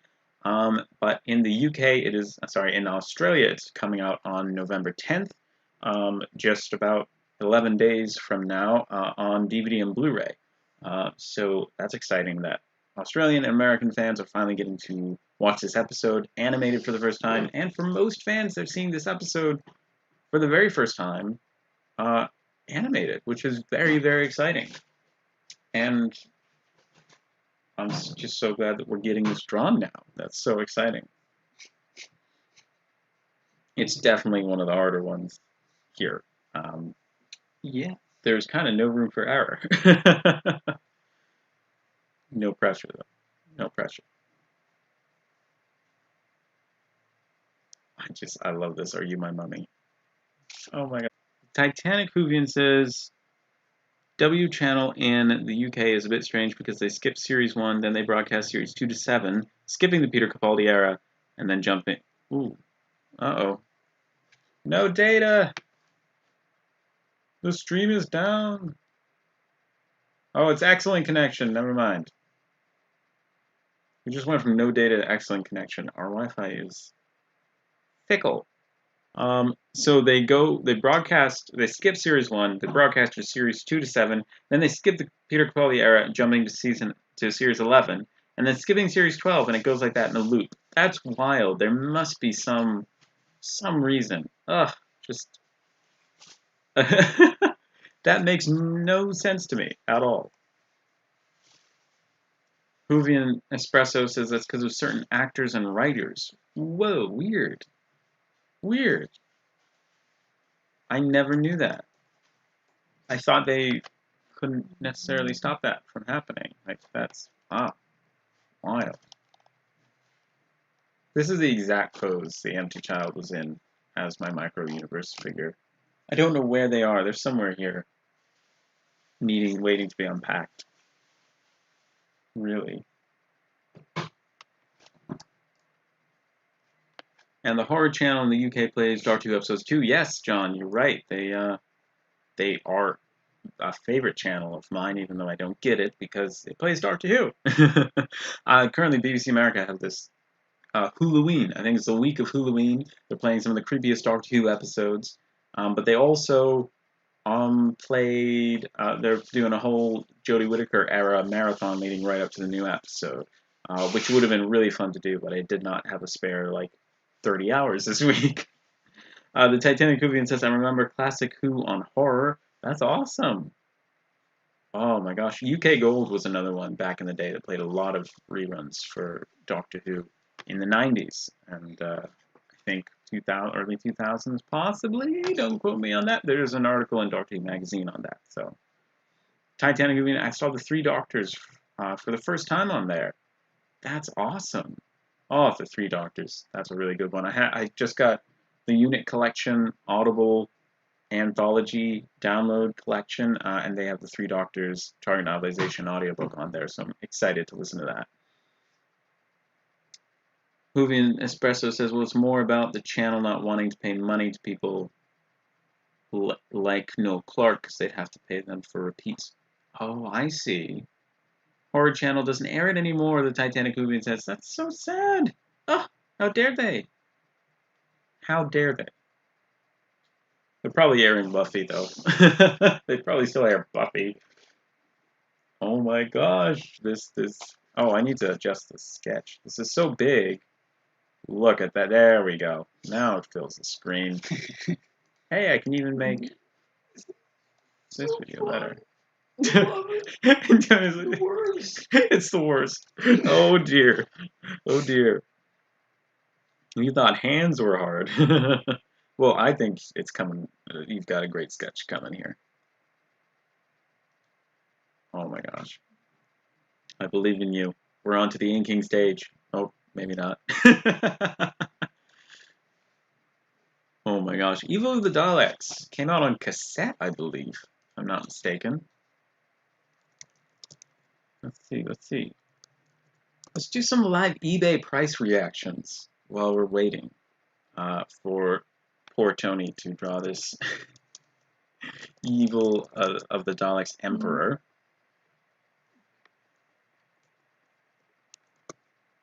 Let's see if there are any crazy prices for Evil of the Daleks on eBay. Let's see what the most expensive items out there are. I expect the vinyl will be pretty high up there. Yeah, oh my word. Okay, chat. Comment your guesses for how much this one seller wants to for the Evil of the Daleks vinyl. The missing episodes on vinyl. Moving Espresso says that looks epic. I traced it when I drew the Emperor Dalek wall. Oh, that's great. And John says, looking great so far, Tony. Tony's like, I should have just traced it. Evil of the Daleks is, they want the vinyl for $1,192.54. And get this, they have the gall. They have the audacity, the impetuousness to charge shipping. I'm sorry, is your profit margin not wide enough in this vinyl you paid like $70 for? And you're asking me for $1,200 and you have to charge me $75 shipping? Oh my gosh, this is ridiculous. Oh, goes without saying, don't pay that. It's insane. Just below it is like listings for the $150, $40 range, which is still a lot. The closest you can get to $75, the better. There's some for $95 here. That's a better price. It's out there. It's out there. But like, oh my gosh, my jaw hit the floor when I saw that. Metaphorically. Probably saw on the stream that my jaw did not drop. But they also have, there's somebody who wants the CD, the BBC Radio Collection soundtrack, just a single CD, or maybe 2 discs, for $273. That's insane. There's also a talking Dalek with box from Evil of the Daleks. It's an exclusive number 140 out of 1,500. Ooh, hang on. Yeah, out of 1,500 for $225. I don't know what those things go for, but I would not want to pay that for a toy. There's the Evil of the Daleks Toys R Us. That says Toys R Us. Wow. Second Doctor and Emperor Dalek Guard Dalek for $130 from Australia. I mean, they're asking $100. I suspect that 50 would be a better price to pay for that, but it may be that's rare and that's what the going rate is. I don't think that's a good deal. Got some more vinyls here. The Steelbook, somebody in Australia is asking for $76 for it. That's probably on the higher end of the normal range of what you'd expect. That's not a terrible price right now. The Evil of the Daleks novelization from Virgin, the paperback book, is $85 here, that's a lot for that story. But I mean, it's a rare book, don't get me wrong, but that's a lot. Got some cheaper versions of the action figure set for around $75. Got a Steelbook for $75, same for the CD. We're getting into a more reasonable range for this Steelbook now, around $68. There is the 7-inch smaller version of the vinyl, $60 here. So yeah, that's some of the crazier prices for Evil of the Daleks. I think it was £100 to begin with, Hoovian Espresso says. Oh my gosh. Okay, well that explains it. $400+ was John's guess. Yeah, right? With my guess is about £500, Titanic Hoovian.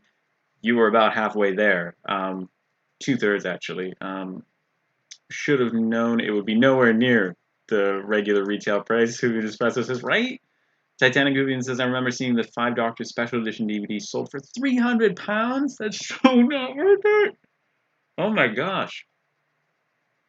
John says, Alex, may I ask Tony a question? Will we see more of Tony's musical performances on Facebook Live in the future? If I ever perform again. If he ever performs again, absolutely. Yeah. I don't think it's possible for Dad to be at one of your musical performance events and to not live stream it on Facebook. So that is true. It would be. I haven't gigged in a long while, which is why that hasn't happened. But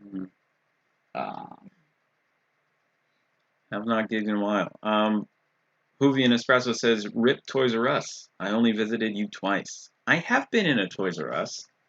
I think a couple of times. I don't remember exactly how many, but a couple. Comment in the stream with another story, and we'll look up and see if there are any crazy priced items on eBay, and we can look in shock." John says, "I always enjoy your playing, Tony." Absolutely agree with that.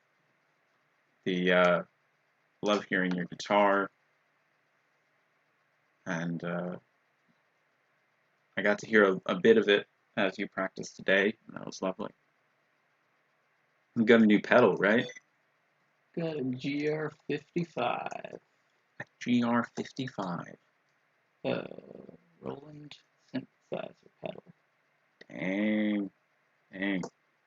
For us lay people, what does that do for one's guitar? This is special Roland proprietary technology that basically lets you access MIDI, but triggered by a guitar. It's not technically MIDI, it just acts like MIDI. So you can do pretty much anything an electronic keyboard can access, you can now access through a guitar. And I gotta tell you, some of the sounds you can access sound so much like 80s Doctor Who. It's great. Dad says, I always thought Toys R Us was essentially backwards. Huh. Hoovian Espresso wants to know how much the Series 9 Steelbook is going for. Oh, I'm too terrified to search, but I'm gonna do it anyway. Doctor Who Series 9 Steelbook. Oh my gosh, there's one listing for $825. Existentially backwards. Is existentially backwards. The R is backwards.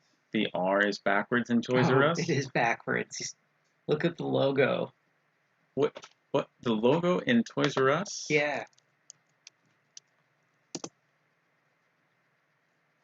Oh, yeah. Well, that is backwards. Why would they do it backwards? It's existentially backwards. It's existentially back. Okay, I get the pun now. Oh, Mark says because of the R, Alex. It's a joke. Okay. The R was always backwards in their adverts, John says. Wow. I'm glad literally everybody else got that. I'm glad. I'm so glad. To be the last one to know. But that's all right. Yeah, Series 9 Steelbook is so expensive. Oh my gosh. Oh my gosh. Terrifyingly so. Ooh, but yeah, some of those sounds on his pedal sound straight out of Doctor Who. It's really cool. All right, I'm gonna see. We're just gonna see what some of the most outrageous Doctor Who prices are on eBay right now. Let's see. Let's go into movies and TV. Someone's trying to sell an almost complete Region 1 Doctor Who collection for $2,249 bid and $3,000. Oh my gosh. $3,000. I mean, that's $20 a DVD. I mean, $18.75, but there's no way anybody's paying that for those. In an age of Blu-rays, not worth it at all. Another almost complete Region 1 set for $2,000. Already undercutting that set, but I suppose they don't have the new series in there. Wow, that's insane. The War Games Region 1 DVD. I'm going to get it out, actually. I'm going to get it out. It's up here somewhere. I paid $45 for this. I got it from the Warner Brothers website, or technically their store, what have you.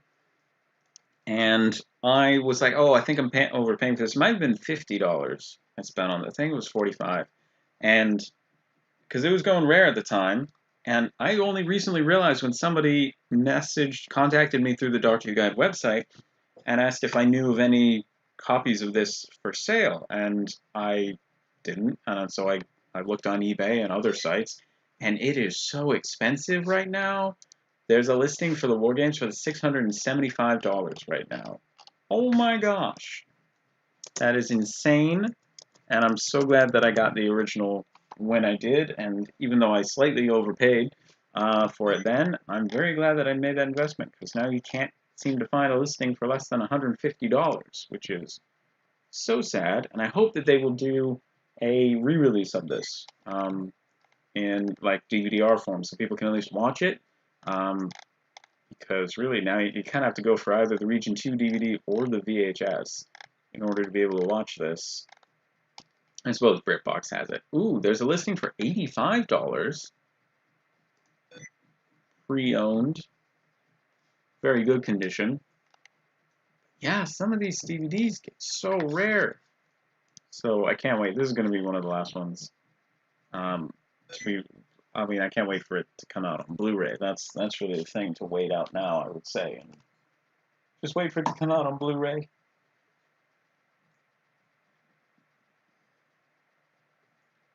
Sometimes I see the Series 9 Steelbook, the Titanic Hoovian says, with a starting price of £1, but within 2 hours it's gone up to about £100. Wow, I'm not surprised. I'm not surprised. All right. Oh, good. Hoovian Espresso was confused as well. Oh, love the t-shirt. Hoovian Espresso says, thank you. Thank you. I like this t-shirt as well. It's a lovely, lovely design from Hot Topic. It was a gift, and so many people comment on it whenever I'm wearing it. I bought the War Games on Region 2 DVD. John Fisher says Region 1 is ridiculously too expensive. I know, right? I can imagine. That is, yep, that's an expensive one. Craziness. Yeah, really, really, I can't believe it. And I don't think it was one of the first ones to go rare either. But I mean, it was, but I didn't realize it was still rare. All right, I gotta see. Oh, I'm slightly blocking the design. I'm seeing some lines coming in. Looking great. Hoovian Espresso, I still don't own the War Games. Oh no! What are you? How will you fill 10 hours of your day then? I'm sorry. Actually, it's 5 hours. I was thinking 10 episodes. Oh, that's so sad. It's the War Games novelization is way too short, in my opinion, because it's the same length as your average 4-part story novelization. So already you're not giving it the time it deserves, but also the King's Demons, a 2-part Doctor Who episode, the novelization of that was 10 pages longer than the 10-part novelization of the War Games, and that does not make any sense to me. Even in audiobook form, it was too long of a tale for me. The King's Demons, but the War Games, that was a fun story. Oh my gosh, that's gonna be a cool one. If they don't release that on Steelbook, I'm gonna be so annoyed. That would sell out in an instant. Moving Espresso says, I have seen it, but whispers Daily Motion. On Daily Motion, yes. I shall speak its name no more. But yeah, I'm glad you have seen it, though. And I think it should be on BritBox, too, which is nice. Ooh, look at this. All right, I'm going to go on to the design and zoom around a bit. Ooh, I like how the head is turning out. It's definitely not perfect, but I like it. I like it. The skirt is really, really cool. I like how the design, it looks even, and it's almost becoming an optical illusion. Like, it looks very 3D. yeah, there's all that. I can see you've got some really cool line work going on here. And I love just the sketch out cables. It works. It works. Gives me the nice impression. And then let's see if full drawing. Are you my mummy? I feel like we need a word bubble for the Emperor Dalek. Caption what the Emperor Dalek is thinking. I spend 5 hours every day staring at a blank TV screen because I don't have the war games, Mark says. Yes, it's a problem. It's a problem. Thank you, Mark. This is my point. Hovian Espresso says I was peer pressured by Boba after he saw it. Lol. Oh yes, the war games almost overtook Robot in the favorite spot, and that shook my world. That was not expected. Titanic Hovian, I'll be watching the fantastic and amazing Doctor Who the movie tomorrow. Nice. I feel like you've got an entire awesome Doctor Who marathon planned for tomorrow, and I need to know the entire itinerary, please. No, I am your mother. Hovian Espresso suggests. Oh. Yes, we know who you are. Windows. That's so cool. This particular idea of a Dalek Emperor, like a huge Dalek, that's terrifying. Terrifying to me. I like how, every Emperor Dalek is just made more stationary. Yeah.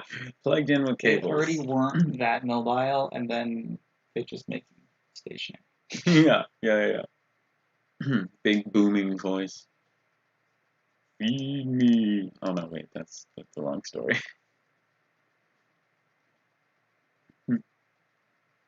Yeah, this was Victoria's first story. Jamie as well was in it. Actually, this story brought in an idea that you actually see as a thread through quite a few more stories, which is the idea of the human factor and mixing in Dalek and human DNA, and I will tell no more in case of spoilers, but that's a theme that you see quite a lot in future stories, so that's cool. Ooh, we got some. This program has no.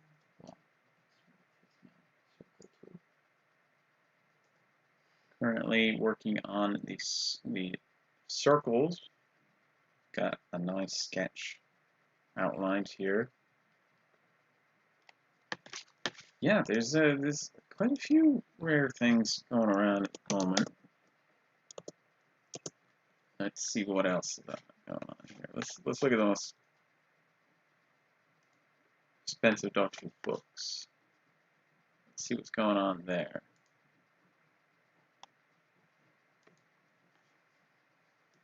I expect we'll see some Target novelization hardcovers in here. There's the Complete History Collection, new and sealed, all 90 volumes. For how much? How much do you think? Put in the chat. 90 volumes of the Complete History. Complete. I love the Complete History. Love those books to pieces. Absolutely. Hey, Ryan, welcome. Hello. Good to see you. Welcome. We're currently drawing the Dalek. Well, I say we. Tony is drawing the Dalek Emperor from Evil of the Daleks. And he's already drawn the Empty Child as well as the Absorbalov. Those books are great. John Fisher says, I love the Complete History books. So much fun. Hoovy Nespresso is guessing £150 for all 90 books. Let's see who else has any guesses. The Titanic Whovians marathon is going to be The Curse of Fenric, the movie, Blink, Waters of Mars, Angels Take Manhattan, Dark Water, Death in Heaven, and The Woman Who Fell to Earth. Wow, I love that. What a selection. Oh, wow, I love that you have the TV movie in there. Got some 7th, 8th, 9th, 10th, no, 7th, 8th, 10th, 12th, and 13th Doctor episodes in there. Wow, that's awesome. John Fisher guesses several hundred. Movie Espresso says I'd pay $150 for them if I had that, because 90 books, that ain't really that bad. I absolutely agree. I would pay $150 for those. About £300 for the complete history of the Titanic Whovian says, doubling it. Well, let me tell you, I'm going to convert it to pounds just so that, you know, we can get that result, because I'm seeing it here in, let's see. It is being listed, and this person trying to sell all 90 volumes of the complete history for £1,633. Whoo! That's insane. That's 3,000 US dollars. So 3,000 divided by 90. That's $33 a book, which isn't that outrageous a going price for them, but that is not worth it. I mean, no, no, that is insane. Terrible.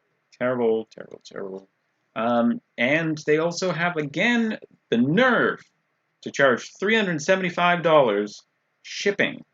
Now, I get it. Shipping these books is heavy. It's expensive. But take that out of your cut. Craziness. That's a lot of money, the Titanic Whovian says, right? 10 times the, well, you said £300, it was $3,000. So, craziness. There's 8 Doctor Who hardcover target novelizations, and these are W.H. Allen hardcovers, and they look in pristine condition. It's for State of Decay, Fury from the Deep, Meglos, Terror of the Vervoids, The Reign of Terror, Faceless Ones, Sensorites, and the Mythmakers. And these are rare. These are in an incredibly good condition. But they are, at the end of the day, 8 target novelization books. So comment down below how much you think they are selling these for. 8 hardcover, first edition, W.H. Allen hardcovers. Julian Espresso Extra says, the nerve, the audacity, the gall, and the gumption. How dare they? How dare they? Oh, just terrible. Just terrible. Greed, simple greed, John says, absolutely. How much are they at retail price in the US? That is a very good question. I will check and get back to you in a moment as I pick up a pile of Who stuff. One moment. I think the retail price, I would say a good price would be around $25 a book, but let's see. Oh my gosh. In the UK, they were originally £7 each. That's 10 US dollars each. So I don't know what the original, they weren't sold in the US, so they don't say, you know, what the original retail price was, but I mean, £7, I mean, that's $10 now. So, I mean, $900 would be a good price for this. $10 for a hardcover. That's really $10 good. for a complete history? That's a steal. I can't believe they were that cheap. Because they're now 3 times that. Oof. Whovian Espresso, I was used to get them in Forbidden Planet sales. Oh, they're so amazing, and I just want them, but they're so expensive. All right, Whovian Espresso guessing £1,000 for the 8 hardcover target novelizations. Mark says shipping costs are based on weight, so that would be measured in pounds per kilogram. I see. I'd be disappointed if the rate was not 2.2, Mark says. Oh, John says dinner calls. Enjoy your dinner. I'll be back in a bit. I always used to get them at Forbidden Planet sales. Yeah, that's. Oh, I wish. So the eight target hardback novelizations are £1,600 plus £35 shipping. Because again, you couldn't absorb that into the price and offer free shipping. Ooh, That's $2,193. $2,193. That's $274 a book.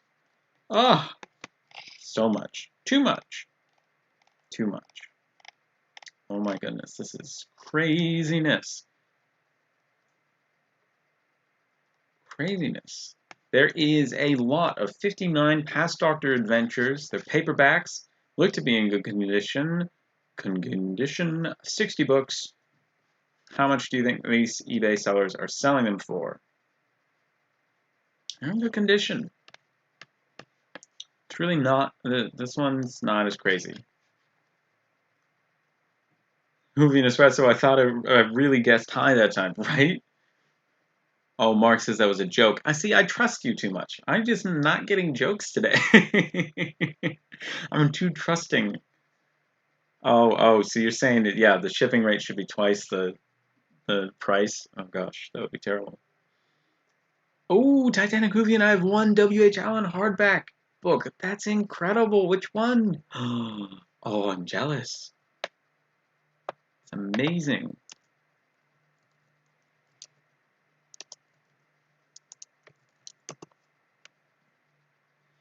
Trying to see this. Oh, there's a W.H. Allen hardback for Black Orchid. That's $500 they've listed it for. Whoo, Nelly, that's insane. Oh, the Rescue W.H. Allen hardback is like $186. Craziness. The cheapest I see is roundabouts. It's the Two Doctors for like $34, but it's a former library copy. That's probably why it's so cheap. Let's see. Oh, what did the library do to this? If they printed their logo on the side. Oh no! Oh yes! Public library. I was like, why is this hardcover so cheap? Oh, it's because it's X library. That'll kill the value of any book. Oof. Gonna go 60 pounds. Who an espresso guesses? Ah, Mark was making a pun about pounds and pounds, as in the weight and the money. We have made puns about that in just conversation before in this house, but I was not getting it. All right, see. Oh, it's called Dalek Omnibus, the Titanic Hoovian says. Oh, I'm seeing that listing now. That's so cool. Because, I mean, I love a Target novelization omnibus, but this one, I mean, an incredible cover. It's so, it's so wide. It has so many pages. That's amazing. It's because it has 3. The Dalek Invasion of Earth, Planet of the Daleks, and Day of the Daleks. That's so cool. That is so cool. Oh my gosh. Congratulations. All right. Daleks coming along. I think it looks great. No, I think that looks incredible. I love what you've done with the design. It's just, and the wires, oh my gosh, the cables. I'm so excited. I'm so excited. This looks amazing. Yes, it's the Dalek Invasion of Earth and Day of the Daleks and Planet of the Daleks. I believe is the correct one.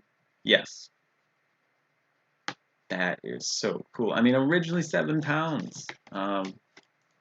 Gosh, I love me a hardcover. Did I ever say the? Oh, so the 60 Past Doctor Adventures paperbacks were $650 plus $44 shipping. So that's not a bad price. That's $10 a book. That's a deal. And considering the condition they're in, yeah, if I had that large sum of money laying around unused, then yes, I would go for that. That's actually a good deal. Dad says it looks awesome. Moving Espresso says I saw a few library ones go up for sale the other day on eBay.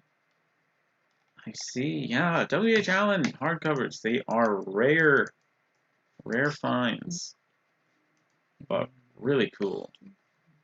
I saw this one person on a Facebook group who made like custom ones for the missing ones that were never released on hardcover, and my goodness, was that they are incredible, incredible looking ones. I wish we'd have another Walmart exclusive release in Region 1. I loved the complete 11th series one. It comes with this most adorable little 13th Doctor figurine. Just gonna... There we go. Look at that! Isn't that adorable? And then it comes with the Series 11, complete 11 series DVD on the inside. Has a nice little binding. Isn't that cool?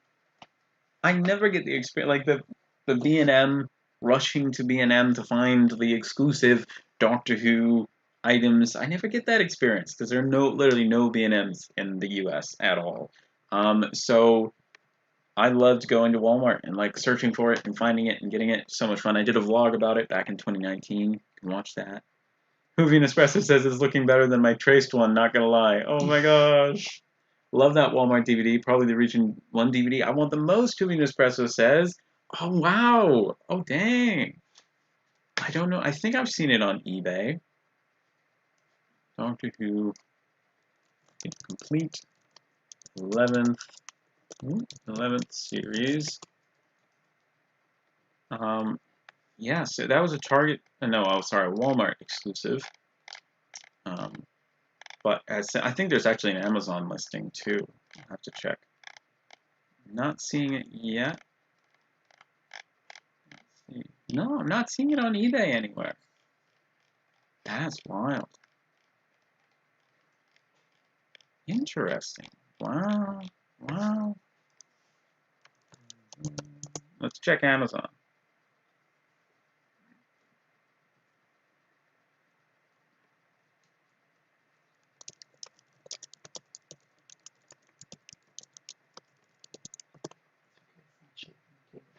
Oh, sorry. My typing shaking the table. Oh, no.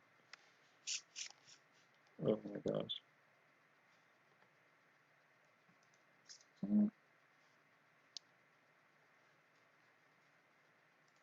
Ooh. I found the listing. Maybe not. Nope. Let's check. I may have included it in a list on my Amazon influencer page. Let's see. This cables coming into life here on that Emperor Dalek. Loving it. There we go. Let's see. Let's check the Walmart. It's weird. I'm not seeing it anywhere. I wasn't expecting that. Trying to type without shaking the table. Sorry.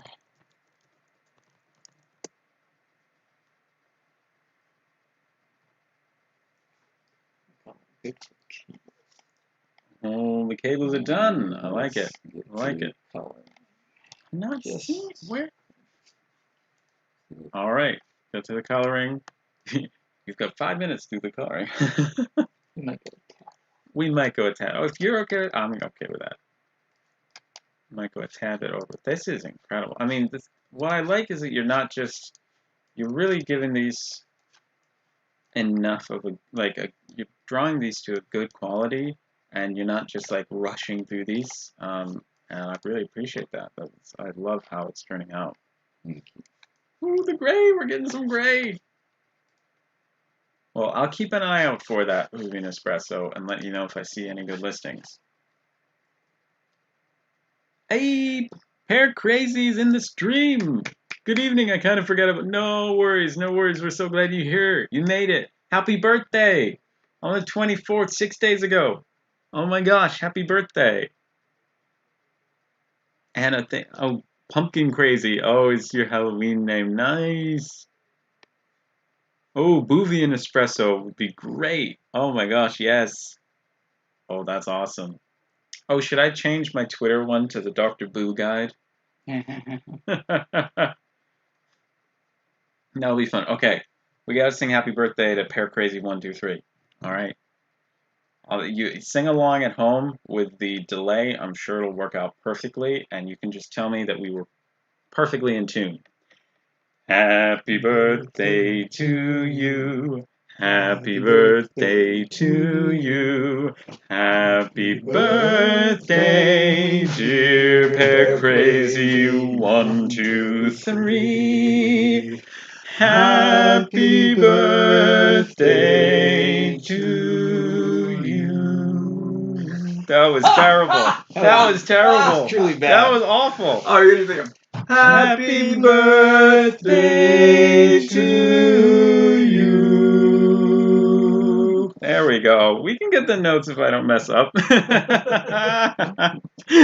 That was amazing. You have the version that sounded good and the version that sounded terrible.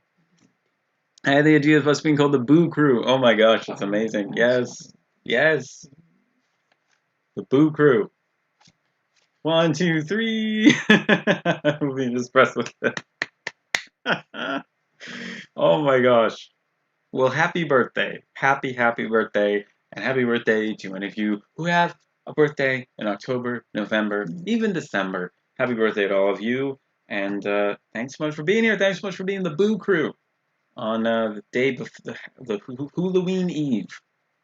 I was saying, dude, you should tell him what you told me earlier. Tony comes in, he takes one look at me, sees that I'm wearing my Doctor Who Christmas sweater just because I had it on because I was cold, and he's like, "What holiday is coming up next?" And I was like, "Doctor Who's birthday." He's like, "No, right now. What's coming up right now?" And I was like, "Oh, Halloween." And he's like, "And what are you wearing?"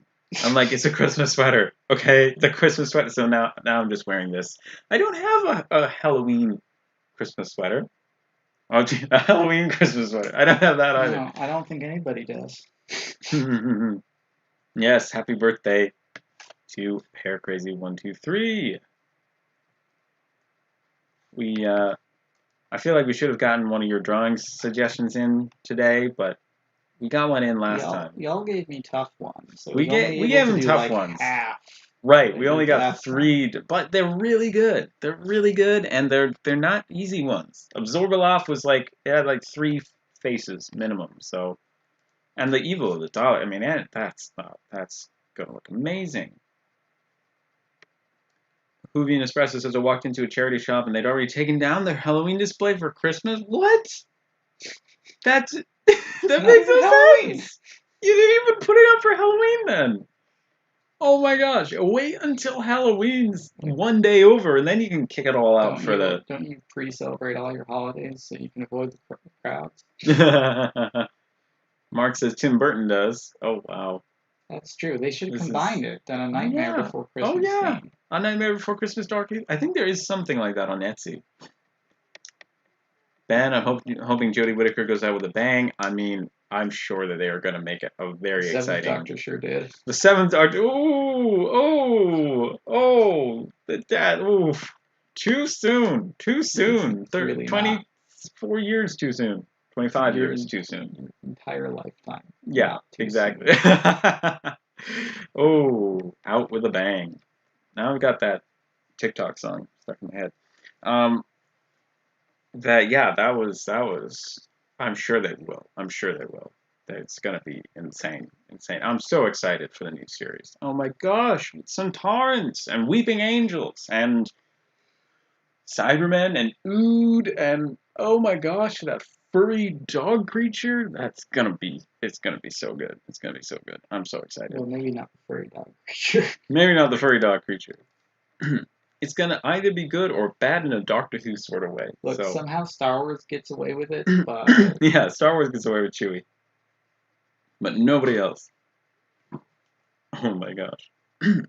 All right, got some gray going on. I think the circles are. We got some black orbs and then black and gold. You really have gotten this. Got this really well.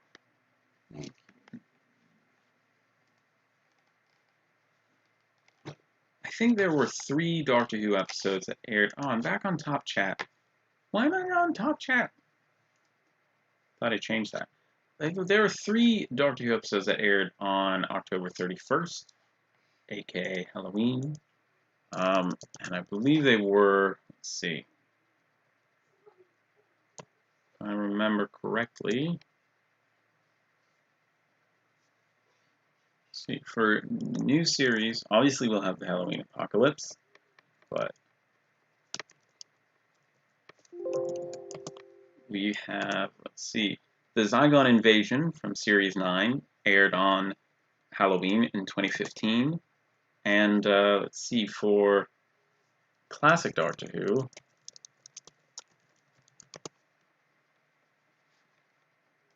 I think it was Planet of the Giants. One of the episodes of Planet of Giants aired on October 31st, 1964. Yeah, Planet of Giants.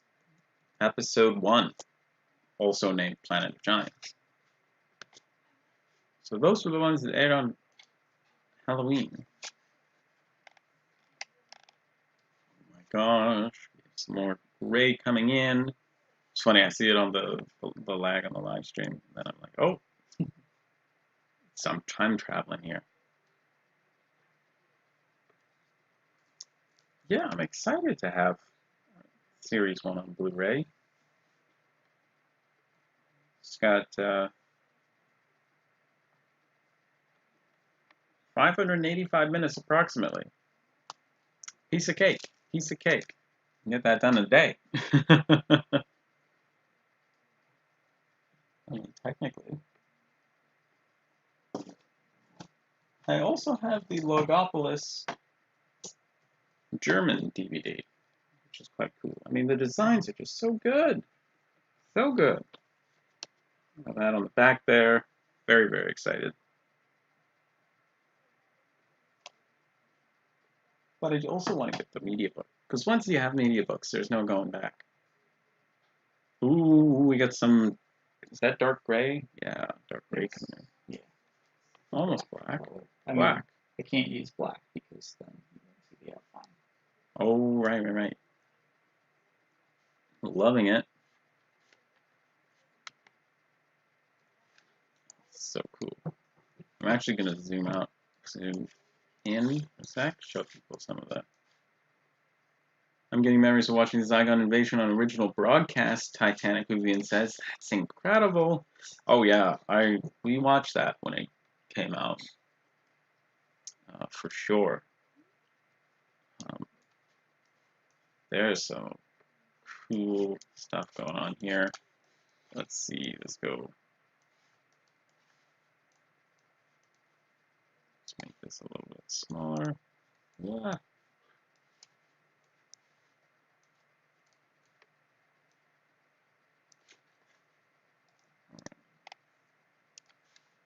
There we go. Yeah, I'm avoiding getting media books, lol. Moving Espresso says, yeah, it's once you're hooked, you're hooked. But they're so pretty. Oh my gosh. Okay, yeah, I've almost got the full thing. Cover. Look at that. Look at that. Oh, so good. So good. I'm gonna go back to Dalek. Oh my gosh. I'm loving this. Media books are so beautiful. I can't even. They're just so good. Where did I put them?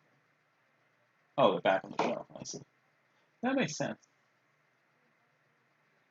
Oh, and that 6th Doctor and 7th Doctor media books, so good. Hey, Luke1296, welcome! Oh, it must be super, either early or late in Australia. Let's see. What time is it for you, Luke? Oh, that's 8 in the morning. Wow, thank you for being here. Oh my gosh. Welcome, welcome, welcome. Just woke up. Oh, hello. Well, welcome to the stream. Thanks so much for hopping on by. Look at what's been drawn here. We have some really incredible artwork going on here. We've got the Absorbaloff from Love and Monsters. The Empty Child from The Empty Child and the Doctor Dances. Saying, are you my mummy? Asking the Absorbaloff. And We have here the Emperor Dalek from Evil of the Daleks. And as Moving Espresso says, happy Halloween / Doctor Who Day. It's 8 a.m., but I went to bed super late last night. Luke1296 says, ooh, I feel that. I need to be better about my bedtimes too, but I hope you are feeling well rested-ish, kind of well rested, at least. Look at that. That's fun. What does interact mean? Whoa! I can draw on this. What? Ah! You're drawing on What? my What? drawing. How am I doing this? You have a layer. How do You've Ah! drawn here twice. Oh my gosh. How do I undo it? How do I undo? Oh, there's an undo. Remove layer. Oh! Oh! Ah! There's an. Oh my gosh. There's a little button on OBS that says interact. And I clicked that and I was on That's very weird. the drawing program. I almost messed that up. Oh my gosh. It showed up as a layer on it, so I think you Oh my it, gosh. like took your cursor to the thing. Oh my gosh, that's so weird. Mark says, last night I went to bed at 10 a.m. this morning. Whoa. You're setting some records there, Mark. But hey, I cannot judge. I am a night owl for sure. Although I say that. Compared to Tony, I'm not a night owl, but was for a while. There, I mean, oh my gosh. I cannot believe I almost ruined that. It's fine. It's on a completely different layer. Oh, okay. Oh, wow. Oh, hang on. I'm going to show them then.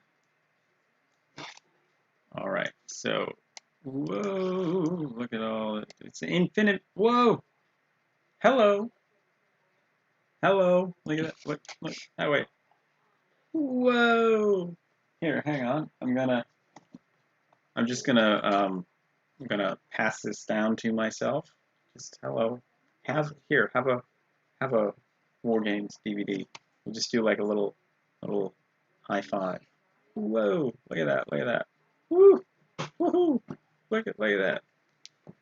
Sorry, okay, hang on. Look at that. Look at how close up on the drawing I can get. We can get down to like the pixel level. Oh, I'm gonna go up to where the action's happening. Whoa. Look at that. Oh, this is cool. We'll just do this the whole time. Just follow you around. Look at that, Tony. That's so satisfying.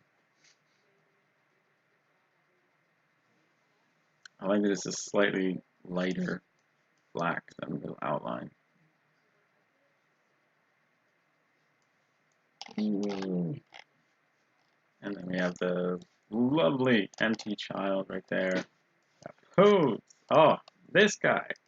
The hair, the mouth, the teeth, the jowls. Ooh, oh, the face. I recognize Linda. There. Oh my gosh. There we go. We got what's going on with Dalek. And colored in here. Whew. Following it around. Oh my gosh. Look at that. Noise. Almost got this section dialed in. You really get an appreciation for the design of these models. Like this was a model, you know. They it's just not computer generated. Somebody built a little teeny tiny model of this. And they had smaller Daleks to make it look gigantic. I mean, it wasn't teeny tiny, but you get what I mean. not CGI.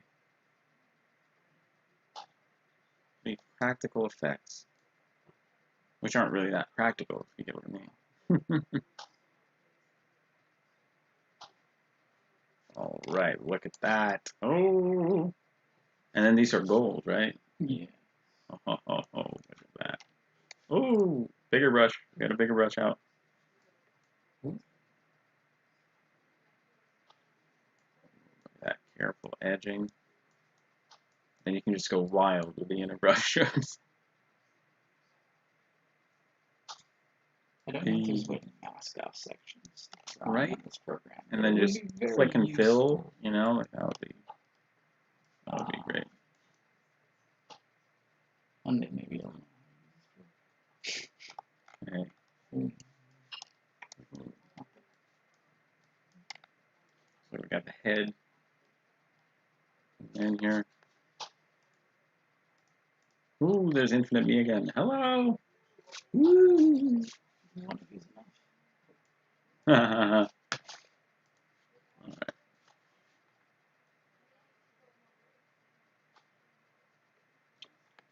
You could draw together, Mark says. Yeah. Cave of 1,000 Alexes, Souvenir Espresso says. Ooh, one of these times we should try a challenge where we both draw the same thing. Oh no! Oh no! Oh, that would be terrible! Oh my gosh! Oh, that would be awful! Oh, now that you said that, they're gonna want me to do that. Oh my gosh. The Titanic Vivian says, why does the head of the Emperor Dalek just look like a lighthouse? That's a very good question. It really does. It looks like a lighthouse.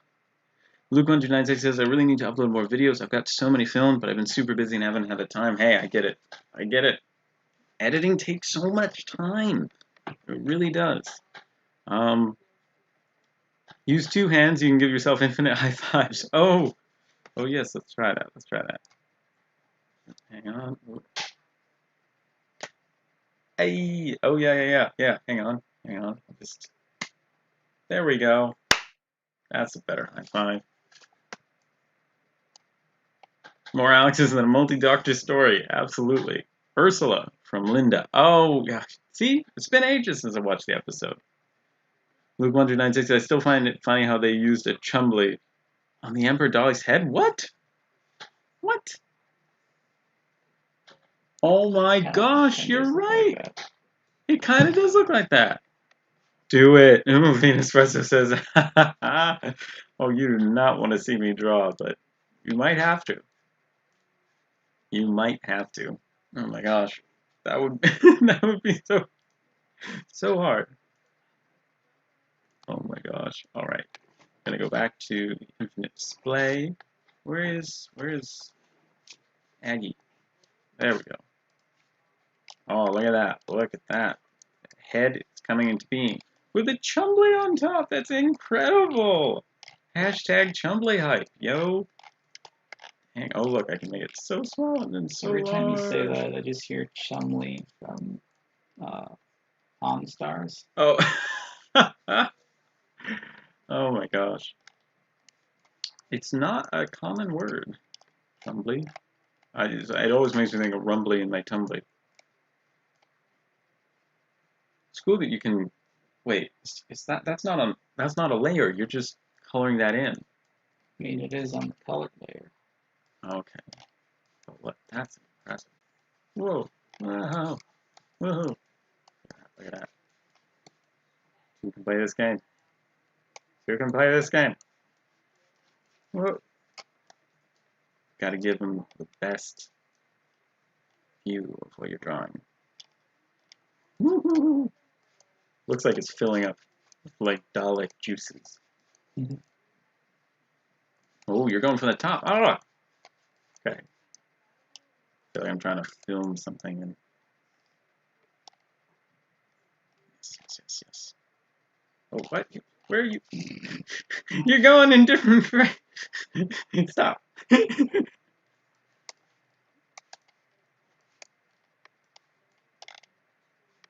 What? You're going all over the place, man.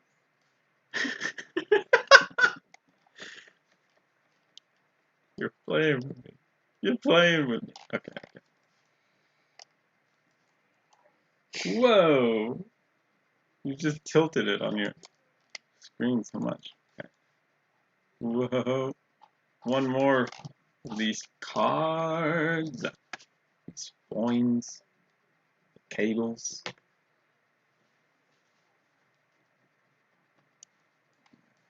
Amazing.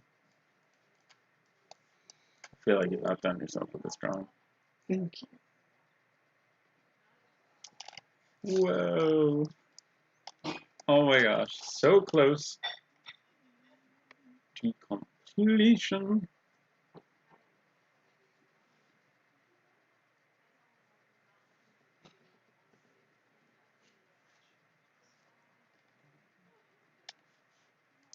Alright.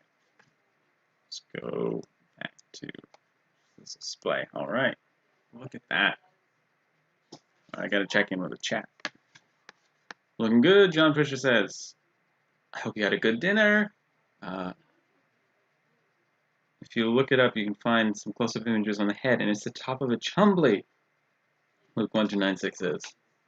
Oh, and Hoovy Espresso gets to see it at the BFI. The Hoovy Espresso is seeing this episode in theaters. Theaters with like some of the actors there and like cast and crew.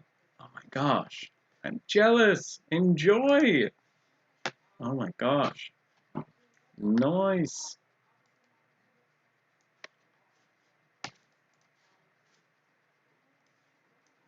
Now, I have a question. Are you going to add in the Dalek eye in the middle there? Oh, there's an eye? There's an eye. I hate to break it to you. Just a quick little circle. Those are so easy to make. Whoa, look at how close up I can get. I should have just been doing this the whole time, just like zooming in and out. Like a maniac.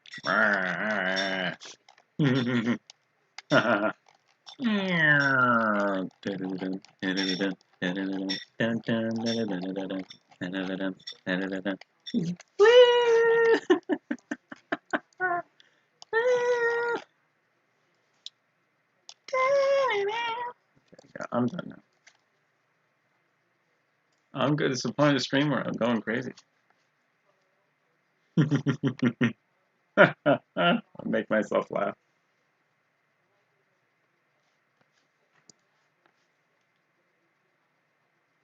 Whoa! Look at that. Eye stock. Leading to being. Oh my gosh, you're so right. It does come down from the top. Oh, wow. Whoa!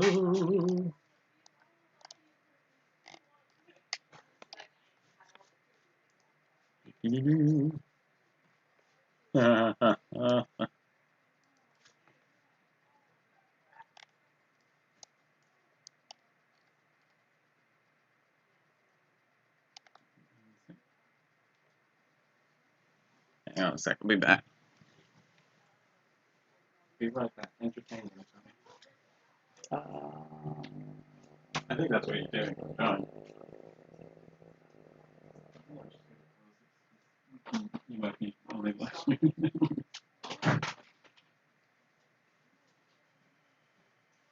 All right, I'm back. I'm back. Got an eye stock. You drawn. Look at this. Oh my gosh. Oh, that looks amazing. Oh, I love it, dude.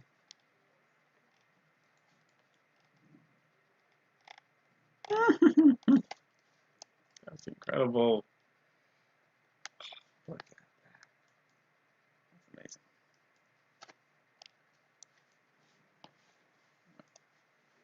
Check in with chat.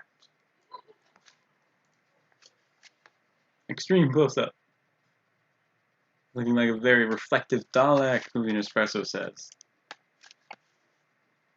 The color scheme is so lovely.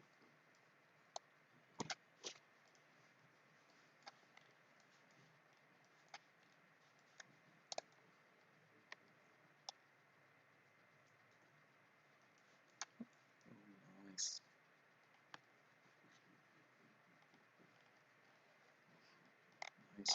bright, pale white. It's rather overexposed in this reference image, so I'm glad that you're actually giving it some color. Just makes the thing feel more finished.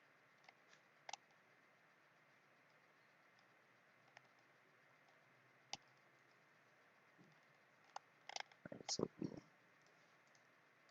Well, as this nears completion, I want to say thank you all so much for being here, for watching. If you're watching live, thank you so much for taking the time to be here today. And if you are watching the replay, thank you so much for taking the time out of your day to catch up on this live stream. It's been an absolute blast having you all here. Thank you so much for being here. And I feel like we've all grown our knowledge with that fact about the Chumbly on top of the Emperor Dalek's head. And thank you so much, Tony, for taking the time to entertain us with your incredible drawing skills and this incredible Absorbaloff, who just looks absolutely terrifying and wonderfully green, and the empty child pointing and saying, "Are you my mummy?" That's the best thing ever. And this Emperor Dalek, almost finished. I love it. Love it so much. Ooh, shading. Ooh, that's gonna look so good. The shading really does just add this lovely final touch to it all. Love it so much. This is what is. I'm actually gonna make this. I can access this layer. I'm going to make it the right size so that people watching see. Yeah. Make it this size. Keep me out of the way. There we go. That's the full drawing there. And then this is wonderful. So artwork. I'm going to zoom around here. Look at that. Dalek. Gosh. The Emperor Dalek. Looks so good. Oh my gosh.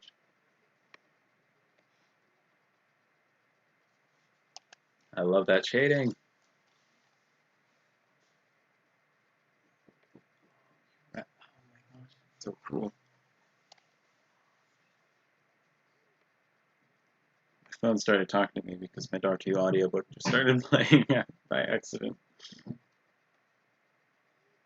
I'm listening to Caroline John narrate Doctor Who and the Auton Invasion by Terrence Dix, the Spirit from Space Doctor Who novelization.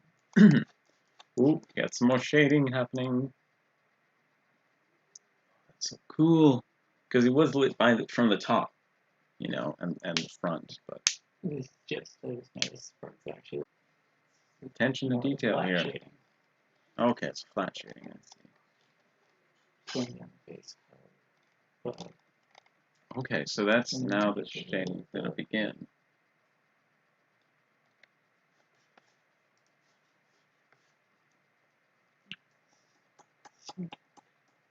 Oh, Moving Espresso, I didn't color in the top bit on mine. They were very good at reusing props to save money, Mark says. It's true, it's true. Oh, Jen says thank you for streaming. And Dad says thank you all for being an awesome Who Crew, Boo Crew, yes. Moving Espresso says thanks for being a great host. Thank you for being here, for so much. The stream, Moving Espresso here. Start, thank you so much for all making the time. Sunday for me, oh my gosh, it's Sunday in Australia. That hurts my brain. That hurts my brain. Oh my gosh. Let's actually get the drawing up here. John says, thank you for spending part of your Saturday with us. Tony and Alex, you're most welcome. Thank you to the Titanic Whovian for being here as well. The Titanic Whovian says, the Emperor Dalek looks amazing. Luke 12696 says, I started reading that the other day. Got the Terrence Dix Volume 1. Oh, nice. And I started reading the novelization. That's awesome. Enjoy, enjoy. That's great. I'm enjoying it so far. Let's go on to drawing again. Oh, look at that. Oh, love it.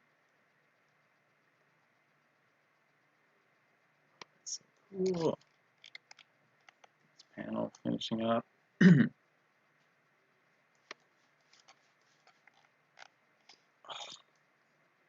just that bit of shading just brings it to life. Yeah. Brings it to life. Yes, that's it. And with the geometric shape, I think that yeah, I can't not. Right. It just makes it that much more 3D. Professional. Ooh. Look at this. This. Going in. Skip over the wire. Color that in.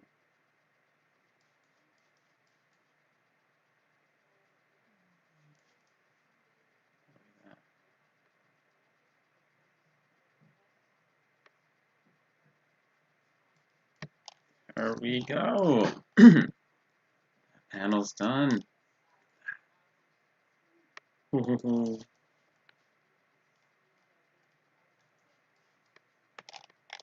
looks so good.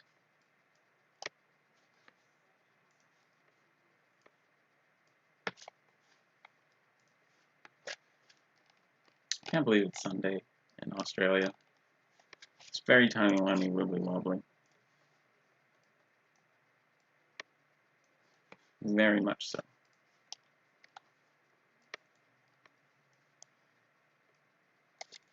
Oh my gosh.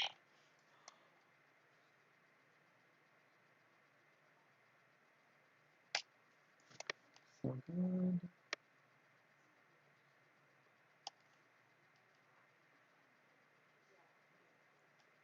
Oh my gosh.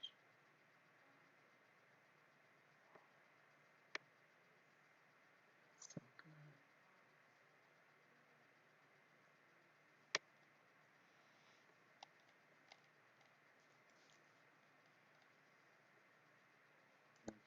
good. What? Love it. Love it.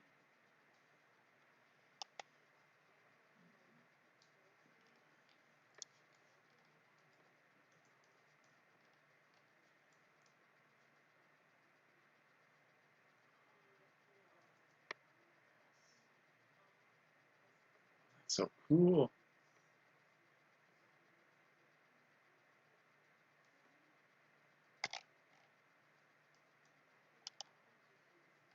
Making those orbs look that much more 3D.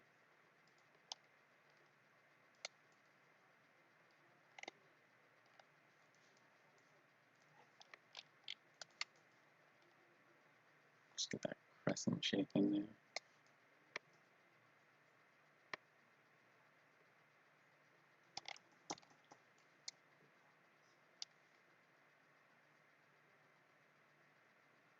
Noise.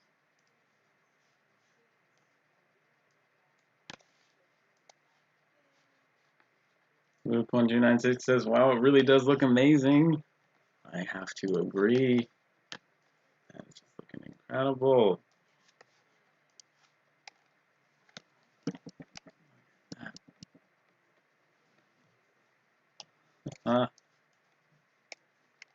That's just so good. Oh yeah, my version of these would look terrible. Oh my gosh.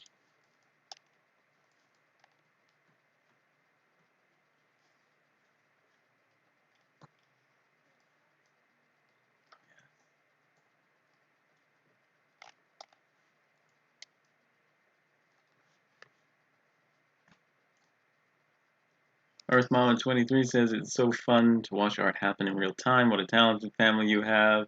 Absolutely stunning, Hoovy Nespresso says. Absolutely agree. Oh my gosh. You really do. Yeah, it's a lifetime process. We're seeing here it's just so incredible. It gives me a great appreciation for the time that it takes to put Doctor Who artwork together and to design these monsters and villains. And thank you so much, Tony, for taking the time out of your Saturday afternoon to be here and to make this awesome Doctor Who artwork happen. Oh my gosh, it looks so good.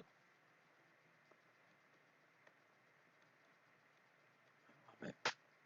Alright, I'm gonna call it. Hey, look at that. Oh my gosh, that's a finished result. Look at that. Emperor Dalek.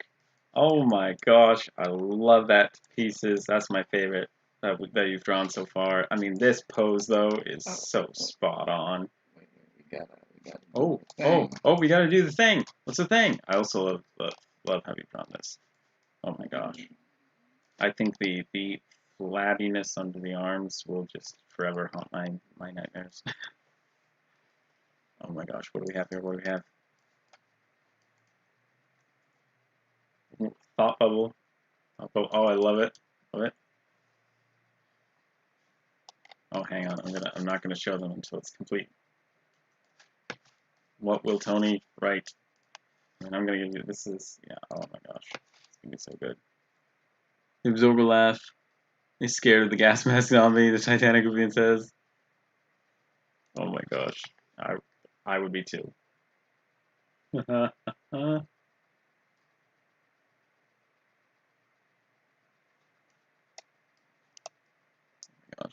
The word bubble. What is the Emperor Dalek saying? I mean, the shading, colors, 3D look, the angles, so good. Are you my mommy? Da-da-da.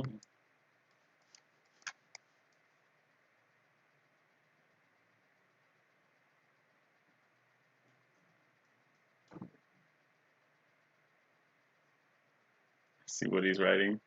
That's great.